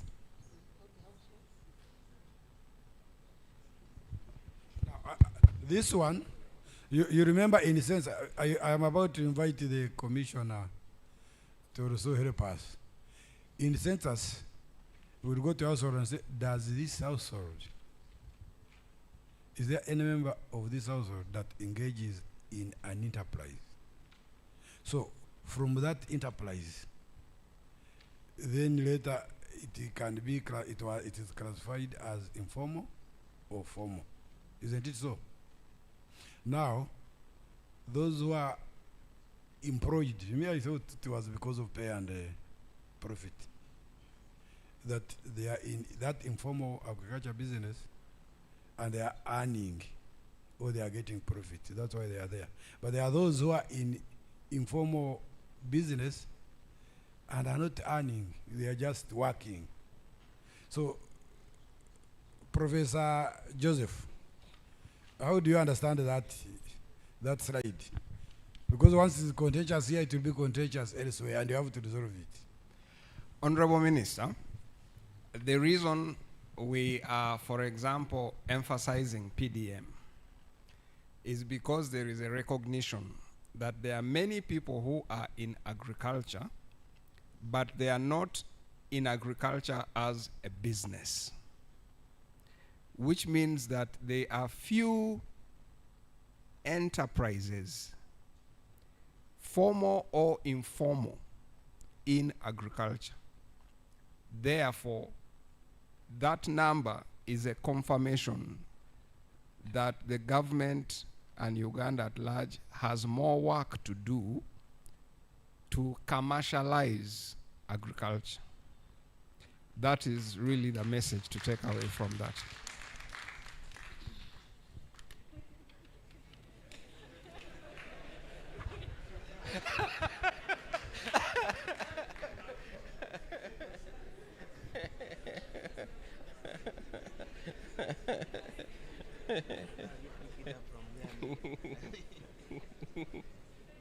I think they are over.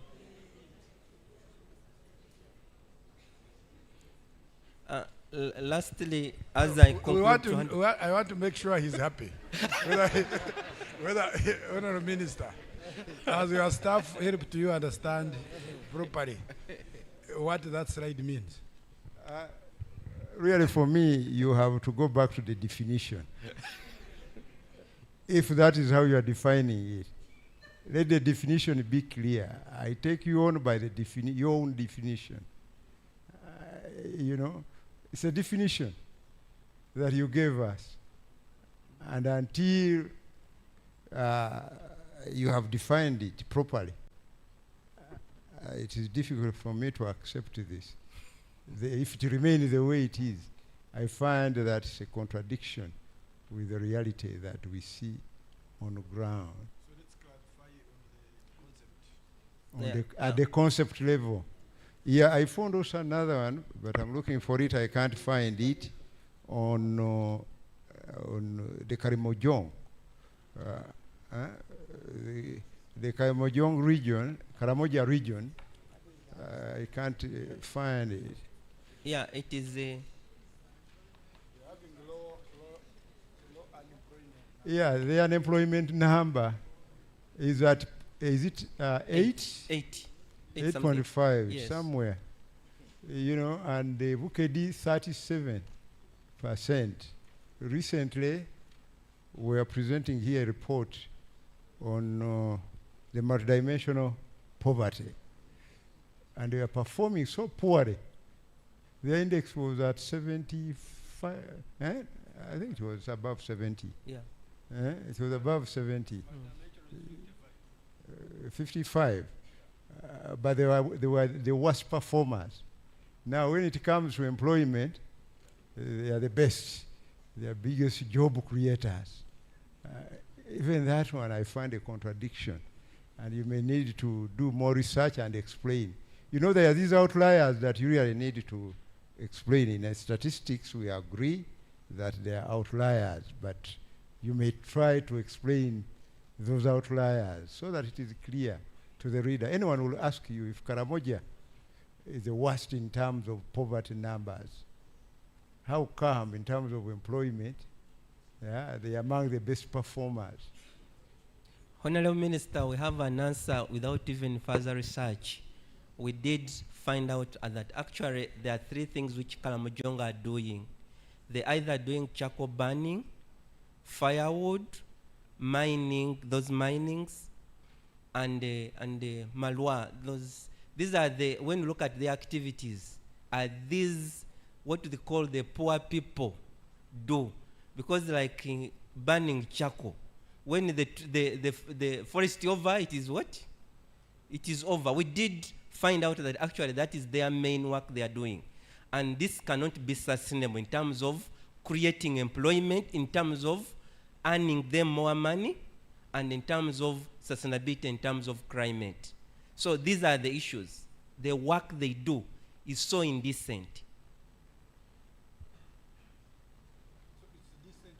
It is indecent work because it is affecting the environment. They are, because in terms of contribution to production, these people are working and they are employed because they earn an income.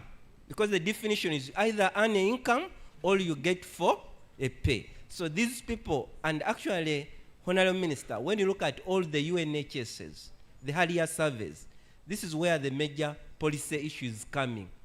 These areas are prone to high charcoal burning, firewood selling, and mining and brewing of malwa. And this is all what they do. Majority of them. Yes, but from which they are earning some money. Yes. And now when it comes to poverty, if they are all employed the way you are describing. But in terms of earning, that's what I was saying. That in terms of earning, yes, they earn, but that earning is not sustainable. They are not allowing them the money they are getting to move out of poverty. the money, yes, they're earning some little money, but that money they are earning in terms of income generation is not sufficient to generate enough income to move these people out of poverty. So a dollar a day. They don't earn a dollar. Yes. A day.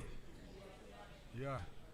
They are doing very little. Actually, when you look at it, Honorable Minister, and that's why when you look at the other dimension poverty, in terms of education, in terms of health, in terms of housing, in terms of access to safe water, they are not doing well. I think we need to look at dependence ratio.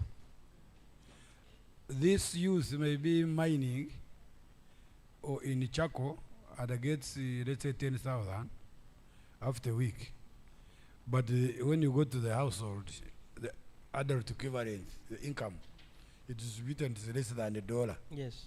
So yes, you are employed, you are earning your money, but it is not enough to reach the absolute poverty line. Yeah. Yeah.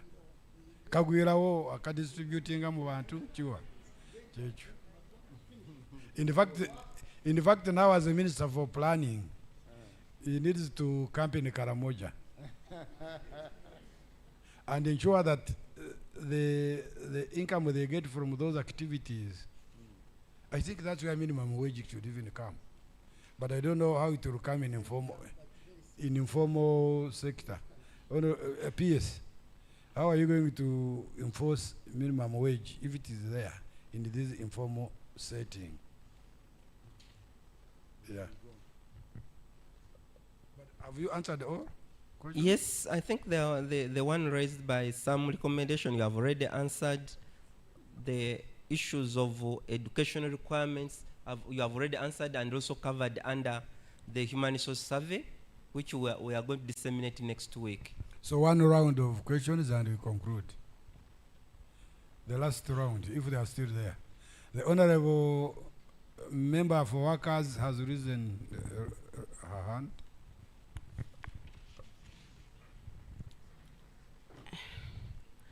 Once again, my name is Virunj Anet, Member of Parliament for Workers elect.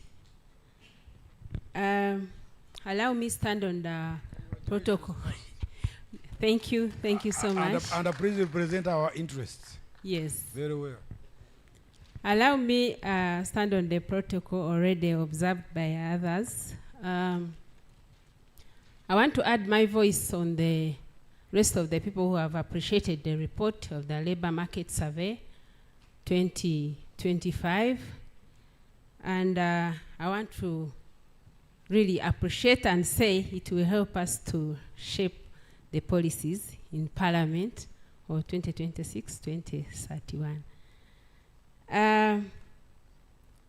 There is a report on the, job vacancies in informal businesses, where they gave the graph by reason, and I look at it as if the number of people who resign their jobs in informal sector, this looks to be a big number, and I would like to get interested really, because above 91%, being the second on the reason for resigning the job on expansion, it is very big, and yet we are looking for jobs. So it is very important that this report also enlightens us on why people are resigning jobs. And of course, as we go into NDP 4, we are looking at increasing, we are aiming at increasing the household income. So what could be the reason? Is it because of taxes? I leave it at that. Thank you. Thank you so much, Honorable Annette Bironji, for those inputs.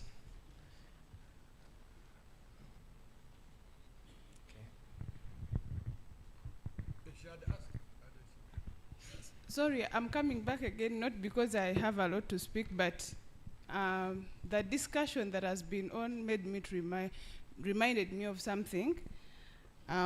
Private sector plays a big role in the labor market, I believe. However, I did not see it being tracked on its contribution on employment. Thank you.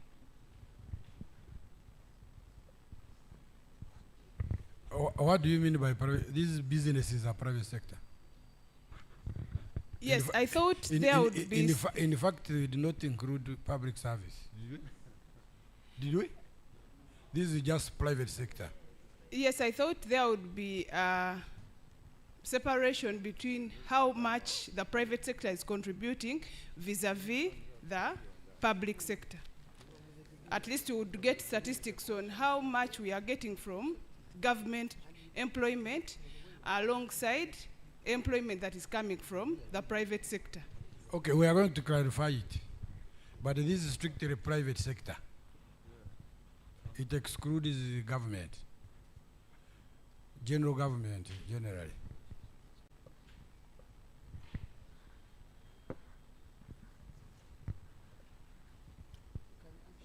Roland and Elizabeth, you can answer the honorable. You can answer your neighbor.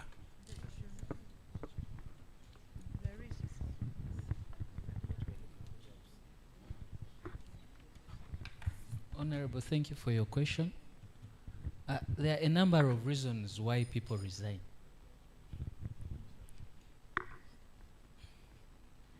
People do resign because they've gotten better opportunities.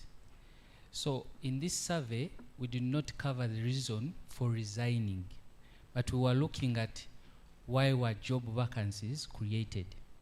So in this case, one of the reasons why a job became vacant was because someone resigned. But we did not capture the reason as to why that person resigned from that establishment. I hope that answers you.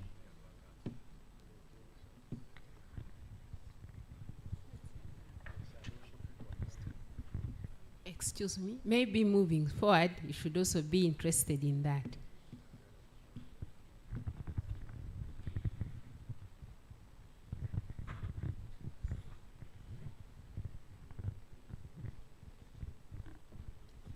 Thank you. In summary, we are going to clarify on our concepts and definitions. We are also going to study further what is this, the low numbers in informal agriculture. We have to do further research. And I think here, EPRC and your department will also to join us. Then we are also going to do further research and document the poverty employment nexus that is being seen by these spatial variations, where we thought people are more employed, where the poverty numbers are low, they are down. So this report, Honourable Minister, has generated a lot of research work that should be unleashed, and I think I'm going to fund the issue of poverty and employment in this quarter for Karamoja. So our research team should team up with yours and we answer this question as we start the new financial year. No, but yes, of course we shall dig the data and yes. Thank you, ED. Ladies and gentlemen, allow me to invite you to thank our chief guest for challenging us, and to thank ED so much for also challenging the entire team. A very big hand clap to ED and to the chief guest. And you see, this is what is called informed public debate. You see, you don't joke with science. It's not an opinion, assumption, and so on and so forth. This is well-researched content, and you can see how it has created a lot of argument in this room today. So, Chief Guest and Edie, we thank you so much for giving us that brain buster. We really appreciate.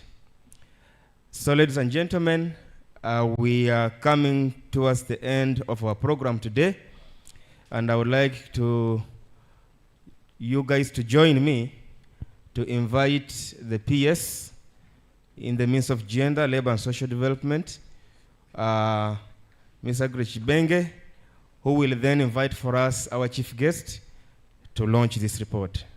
Sir, you are welcome. Let's welcome with a big hand clap.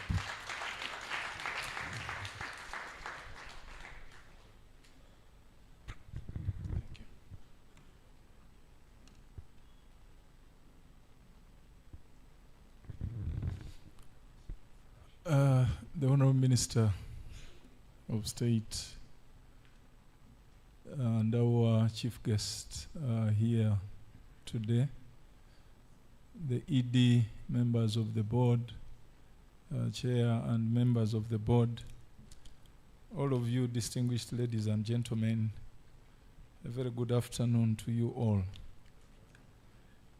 I had earlier sent apologies, but when I got a moment, Honourable Minister, we are concluding a labor convention and expo at Serena Hotel as one of the events leading to the International Labor Day celebrations this year, which will be commemorated in Buikwe district at Nkoyoyo Memorial School.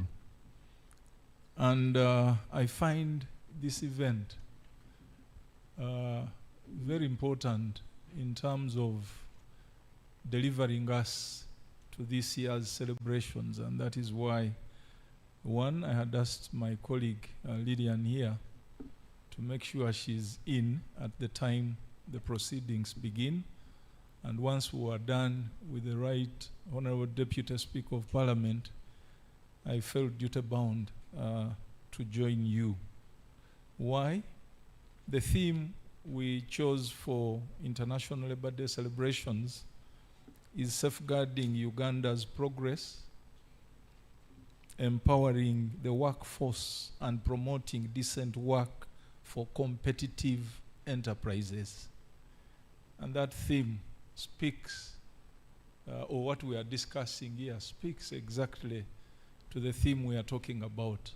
We know people are doing work of all kinds, but we should transition into competitive enterprises, into formal businesses and enterprises if we are to secure and protect our gains. In the same vein, we selected the theme for the Labour Convention, which is going on at Serena, as unlocking the potential of Uganda's youth labor force, enhancing productivity and expanding opportunities for decent work. That is the theme. Yesterday, we had the honor of having Her Excellency the Vice President open that labor convention. Participation is excellent. The ideas that are coming through resonate strongly with this discussion we are having here. But I want to appreciate UBOS for again supporting the process of providing evidence to government for planning, for budgeting, accountability. And as the MC has said, we are not talking about assumptions. We are talking about government policy that must be data-driven. And the data that has been shared through this labor market survey report is very important to us all. And it is through such data that our aspiration for a middle income status and socio-economic transformation may be reached or will be reached. But there's an issue that has come up, and I thought we shouldn't even be putting WUBOS to task. We should all utilize this data and ask questions where those gaps, where we think gaps are. One example is the the reasons for laying off people, the reasons for people resigning from their jobs. When we were in Chankwanzi, Honorable Minister, you remember we had a conversation on the sidelines on what we should be doing in order to make sure that we create employment for our people. Now, when you see these numbers of people being laid off, people resigning, the numbers that have been presented here, I think we need to get back to the drawing board and ask ourselves those very questions we are asking this team. What is it that is causing this massive layoff of our people? The few that we have gotten into employment, be it informal, again are being laid off in such big numbers. What explains this? Somebody from education, when we were in Chankwanzi, as we were having lunch, actually challenged us and said for us, through the TVET institutions, we are providing skilled people, because we are talking of skills mismatch.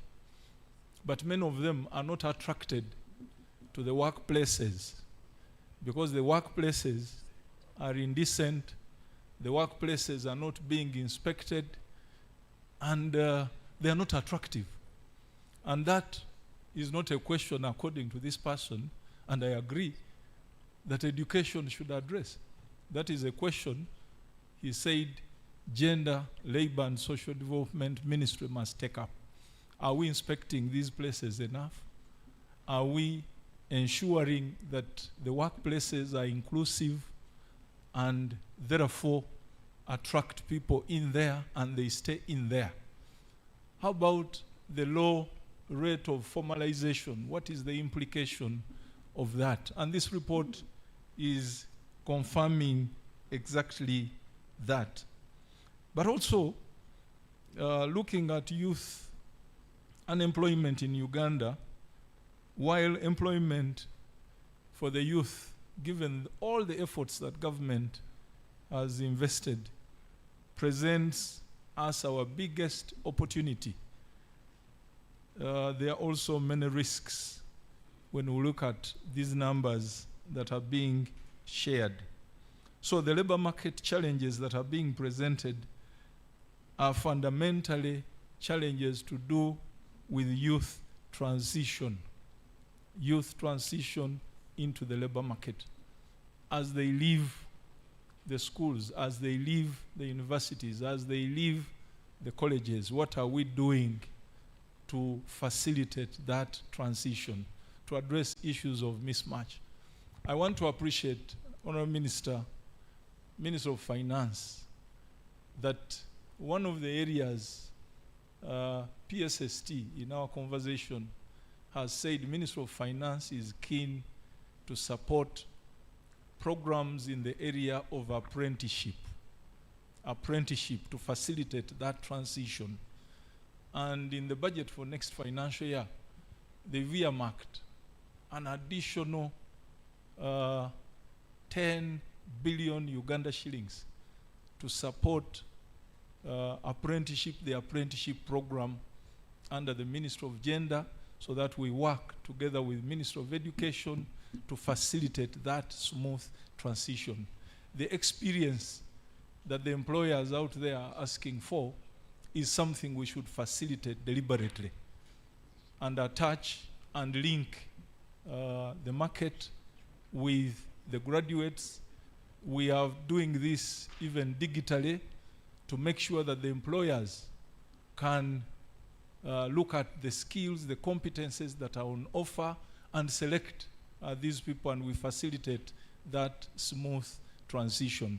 But Honourable Minister, I remember you did say something about what our young people maybe need. Those who are graduating from the institutions, and even those that have not been to school at all, or who have been to school and exited prematurely. The issue of entrepreneurship. What we are talking about in terms of creation of jobs, the debate over the agricultural sector having the highest potential, is something that speaks also to the need for us to deliberately skill these people to provide business development services and to emphasize entrepreneurship. So this report, for me, serves as a diagnostic tool for human capital investment, as well as sectoral transformation. The issue of creating employment, and when we meet with the committees of parliament, there is a tendency for them to ask Minister of Gender how many jobs we have created.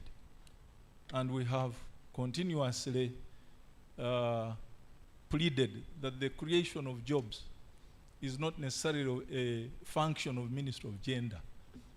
It is a function that is or cuts across sectors, and we must work together with all the sectors, education, agriculture, trade, all the sectors are working together. And then alignment with the government programs that have been put in place. NDP4 has told us what we need to do, where we need to place emphasis, the parish development model, the pillars of PDM. Honourable Minister, unfortunately, focus has been placed mainly on the financial inclusion pillar. PDM, I think, is the best package that this country has to achieve socio-economic transformation and to address all these distortions that we have in our labor market. The tenfold growth strategy, the ATMs, how do we align all our programs to this? In conclusion, Honourable Minister, I want to say that the call is for all of us, government, based on the report and the data that has been put before us, to align policy and budgeting to the findings of this survey, and doing it in all ministries. It is not a matter for one ministry, it is a matter for government. The private sector, to invest and innovate. We know the labor force, the young people who have been skilled are there. How do we align and innovate in order to take advantage of these people? The academia, align training with market needs. Honourable Minister, somebody asked the question, why is there that skills mismatch? So we would like to work with the academia and everybody concerned.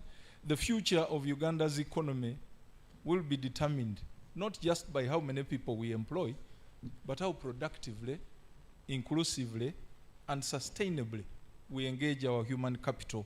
So this report gives us the evidence, and our task is to act. And I want to thank WUBOS once again for never failing in their mandate of providing the data that government requires. And with those, I don't know whether there were few or many words, it is now my pleasure and duty and honor to invite you, Honourable Minister, to come and address us and launch the Labour Market Survey 2025 report. I thank you, ladies and gentlemen.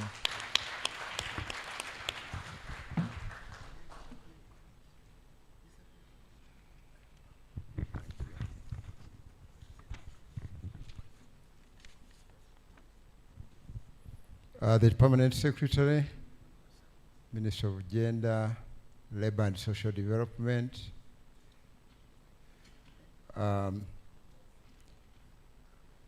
the Chairman and members of the board of UBOS, the executive director, representatives from different government ministries, departments, and agencies, the media fraternity, the distinguished invited guests, ladies and gentlemen, good afternoon to you all. I would like to begin by thanking you all for the distinguished roles that you play and the leadership you provide in improving the social well-being of all Ugandans. And by being here, you are exactly doing that. I also wish to thank the Uganda Bureau of Statistics, UBOS, which has normalized the culture. You have normalized the culture of giving us quality statistics and data through dissemination of various survey and census reports. Can we please clap for them? Most important, I commend UBOS for publishing a release calendar to the public. When we are here, they released the calendar and sticking to that calendar. You remember they promised us they are going to release several reports, and they're exactly doing that. They have promised us a manpower survey report next Thursday. So we are going to wait for that Thursday. So the issue of lack of statistics, lack of data, I think is now a story of the past. You are doing a good job. Having a statistical release calendar is one of the best practices that ensures transparency and accountability to stakeholders. And UBOS has done extremely well on this front, and I strongly encourage you to sustain this practice. And how I wish that the users of these statistics would actually refer to these reports and incorporate the numbers as they appear in these reports. I was involved in a discussion yesterday that UBOS is giving us numbers, so and so is also giving us his numbers, and so is giving us numbers. I want to indicate to the country that the official source of our statistics is UBOS. And wherever you find a contradiction, you refer to UBOS. And that's why we always need to challenge you so that as you publish the figures, you have a clear explanation why you have those numbers. So we are here today to launch the Labor Market Survey Report 2025. I hope we have all listened carefully to the presentation of the findings from this survey, and we can now all see where to stand as a country. We have been informed the survey collects and avails us information regarding the supply and demand of labor. This report therefore gives us key pointers relating to the productivity of the labor force, the different sectors, as well as the manpower gaps that are prevalent across sectors. Let me pause for a moment to talk about productivity of the labor force, because it is one statistic that we hardly collect. I don't know if you have any productivity survey report in this country, and whether we cherish the importance of collecting data on the productivity index in this country. Sometimes people confuse productivity with the production. They say it is the same. They actually are not the same. The permanent secretary here talked about competitiveness. We have competitiveness at different levels. competitiveness at the industry level or enterprise level. We have competitiveness at national level. And we can develop indices of productivity at both levels. At your enterprise level, you can check how productive your labor is. Productivity simply measures the value of what you produce against your labor input or factor costs. For example, you may have an employee, and that employee is producing, if he's producing, let's assume he's cultivating for you, and he covers half an acre a day. If that same employee covers 2 acres in a day, his productivity has increased. So you work in a factory place, how much are you able to produce as an individual? Now, when we put 2 people, we would expect the output to increase.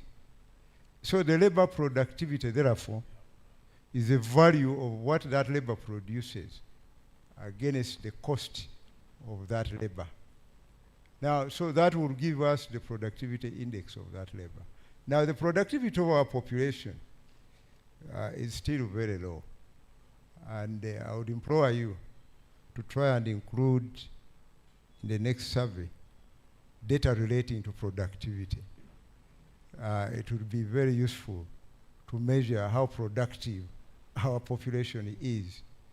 When you place a Chinese man in a position where a Ugandan has been, that Chinese would give you a lot of output.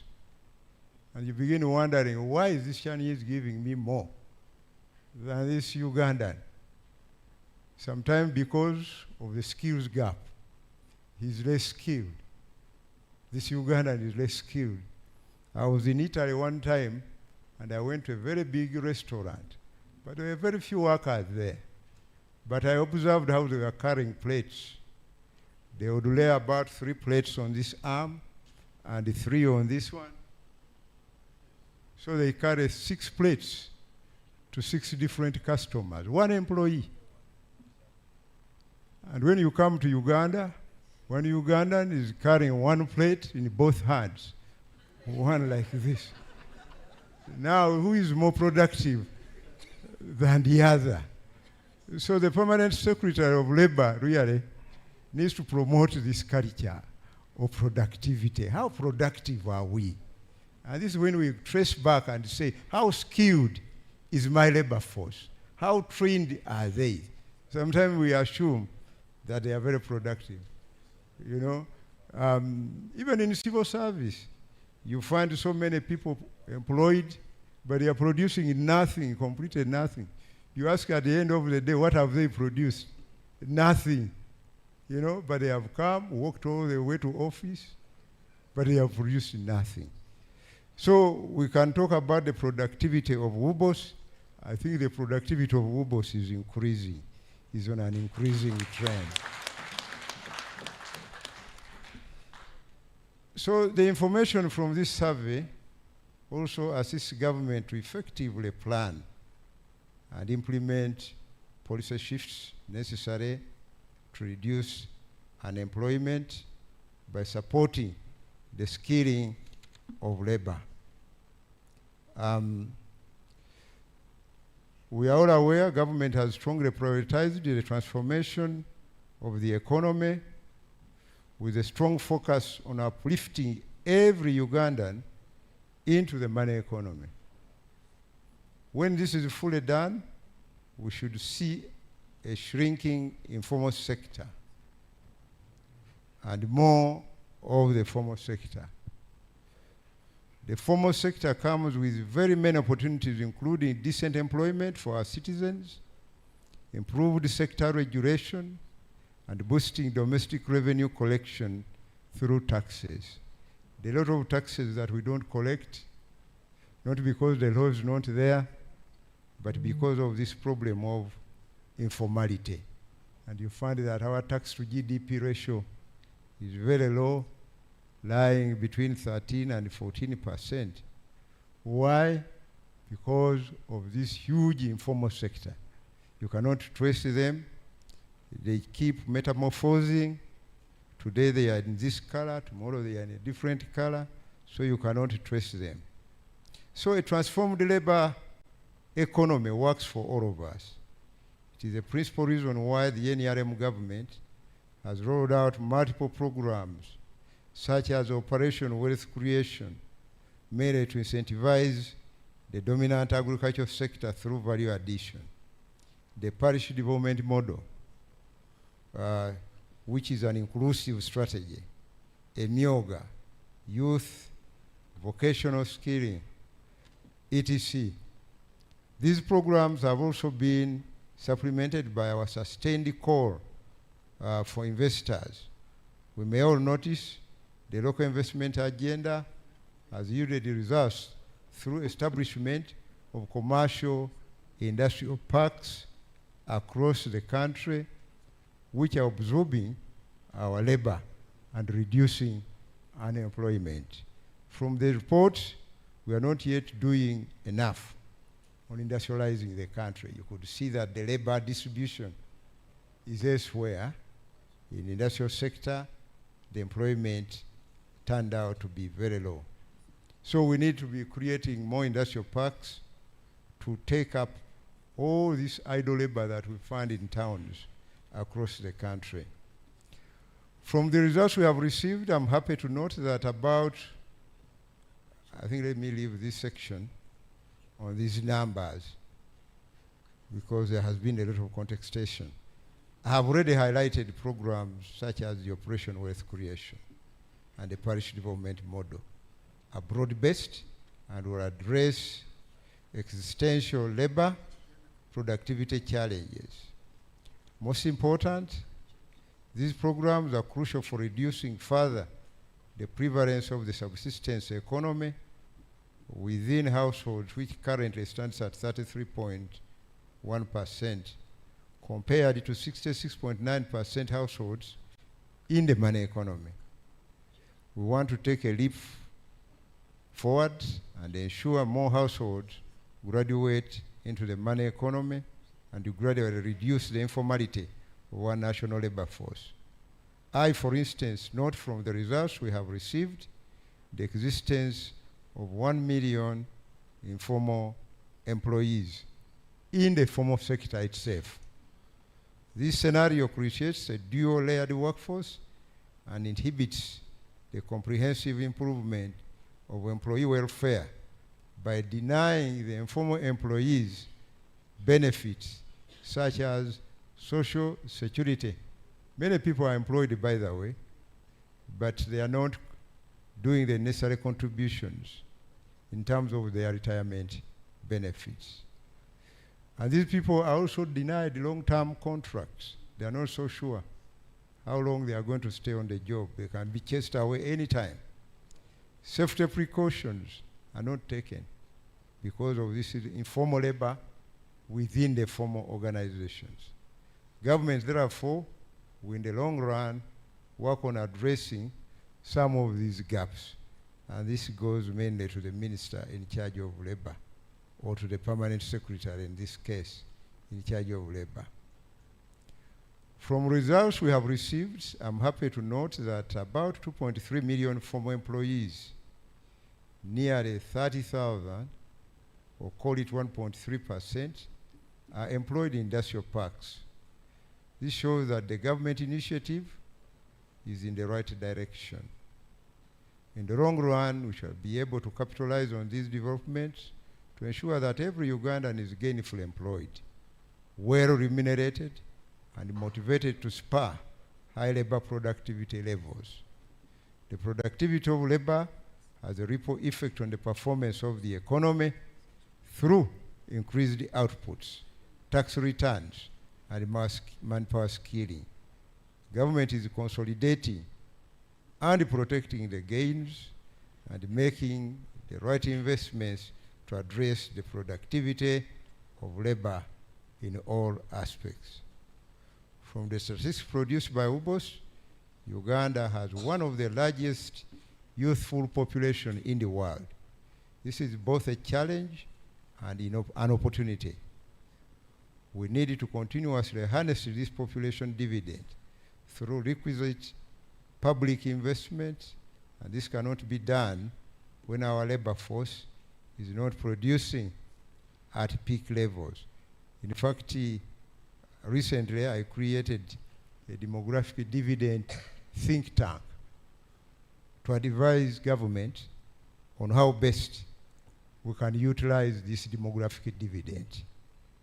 And I'm sure soon they will be coming up with a report. I therefore want to challenge each one of us here and all our stakeholders, public-wide, to study and carefully analyze this report to understand our national labor dynamics, including but not limited to the working age population, the percentage of the citizenry that are gainfully employed, the forms of work, as well as identifying the sectors and industries that continue to employ our labor force. I want to reiterate that as government, we are committed and shall continue to direct all necessary support to all the sectors to enable growth and investment geared towards reducing labor underutilization and all related employment challenges. And that is why in the 10-fold growth strategy, we have emphasized, and in the NDP4, those 4 major drivers of growth: the agro-industrialization program. We have also talked about tourism development, mineral development, mineral beneficiation, and STI, and the drivers, rather the enablers that will make this work. So those are intended to actually create more jobs. And if you look at our next budget, we have deployed a lot of resources in those areas, unlike what it was previously. So I strongly encourage all government ministries, departments and agencies and government partners to use these results in evidence-based planning and decision-making to enable the design of the best programs for our population. As I conclude, let me again thank UBOS, led by the Chairman and the Executive Director, for ably executing your mandate by giving us quality statistics and in a timely manner. UBOS has given us the data. The ball is now in our court to utilize it to make the finest decisions based on current evidence. Thank you so much for your attention, for God and my country.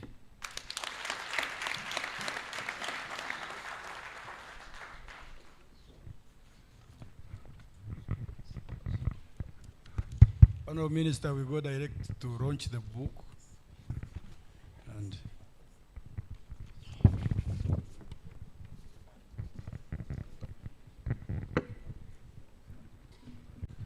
And let's have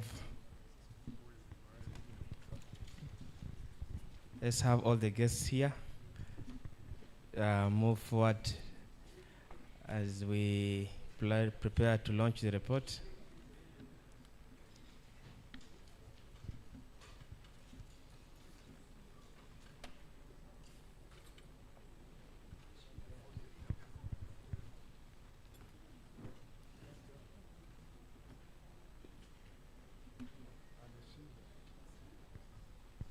So let's have Commissioner Mr. Nyimo join the team, the Member of Parliament-elect Labour, workers. Yes. So the chief guest is going to cut the tape and unveil the report. 1, 2, 3, we go. Thank you, our chief guest. So he will then proceed to unveil it. Thank you so much. And then we shall proceed with the signing, starting with the chief guest. So we can clap. That signature is very important. It's very, very important approve of the report and displaying it to the country at the same time. That now we are sure everyone has received the report. Dear Chief Guest, just inform me that we have been having participants online as well as here in the conference hall. So we have had both virtual and physical participation, and a number of them have been following the entire discussion that we've had here. So let's have the Chairman, Board of Directors, Uganda Bureau of Statistics. Can we give him a big hand clap as he signs? Thank you, Dr. Albert Biamugisha, for being here and also gracing this very special occasion. Thank you. We shall now have Honorable Annette Birungi, MP-elect for Workers, append her signature on the report. Let's give her a big hand clap and congratulate her for winning the election, but also welcome them from the retreat in Chankwanzi. Chief guest, you're welcome. You're welcome, you're welcome. The PS also talked that he was in Chankwanzi, so it is to our information. PS, welcome back from Chankwanzi.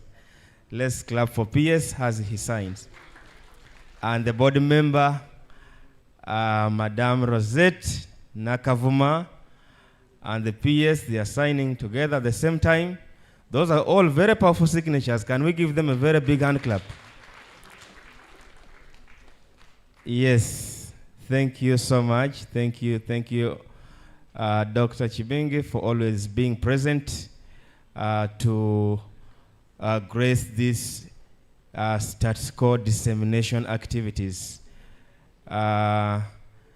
Commissioner Mr. Joseph Enyimu will sign together with Lillian. PS is John the Baptist, who brought the message earlier, so she's there. PS, we can assure you that we got the message very well, and she did a good job on your behalf. So thank you. The presenters, ED has invited you to also attach and this pen your signatures on the report. DED, Karibu.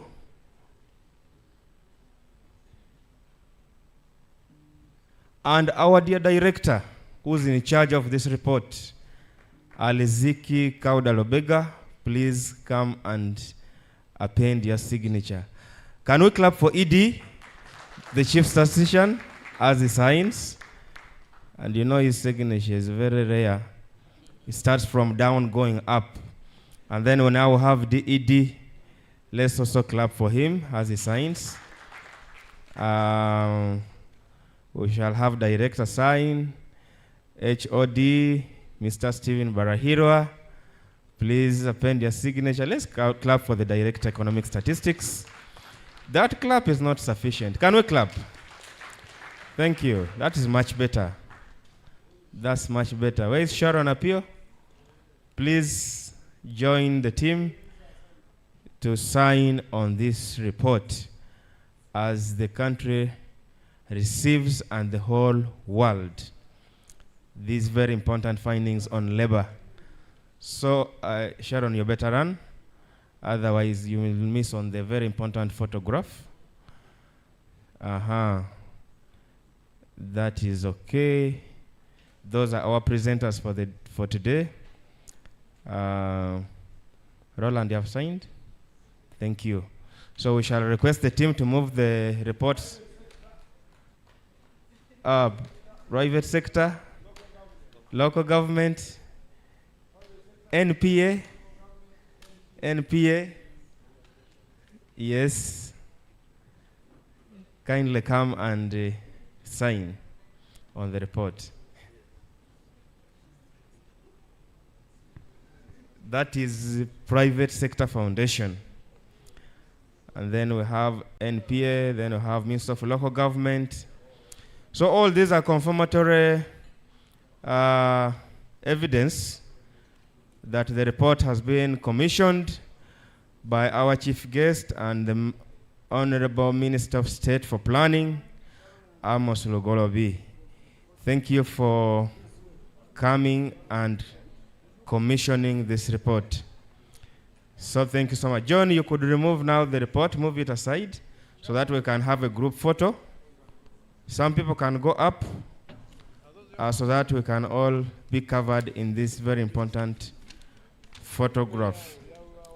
It is.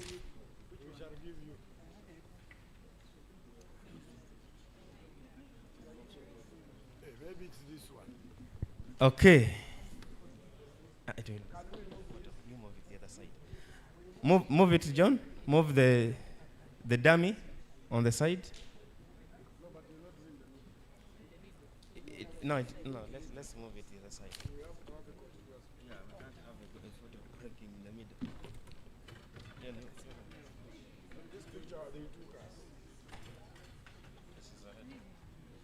Okay, so let's have the suits here. Very expensive suits.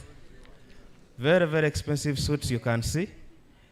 And those who others can climb up so that we are all in this photo opportunity. Thank you, thank you, thank you so much. And you know, it has been well balanced, ED, gender sensitive. We have both parties in there.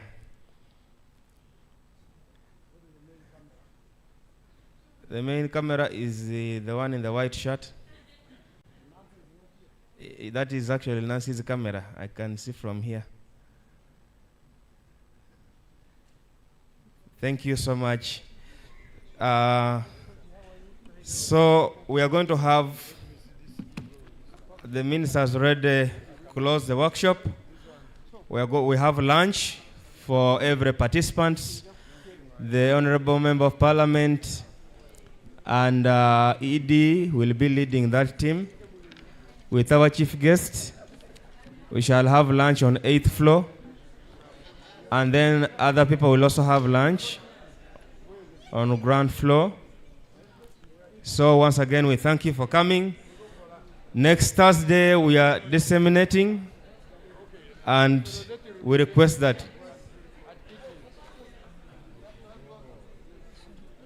please, where is it?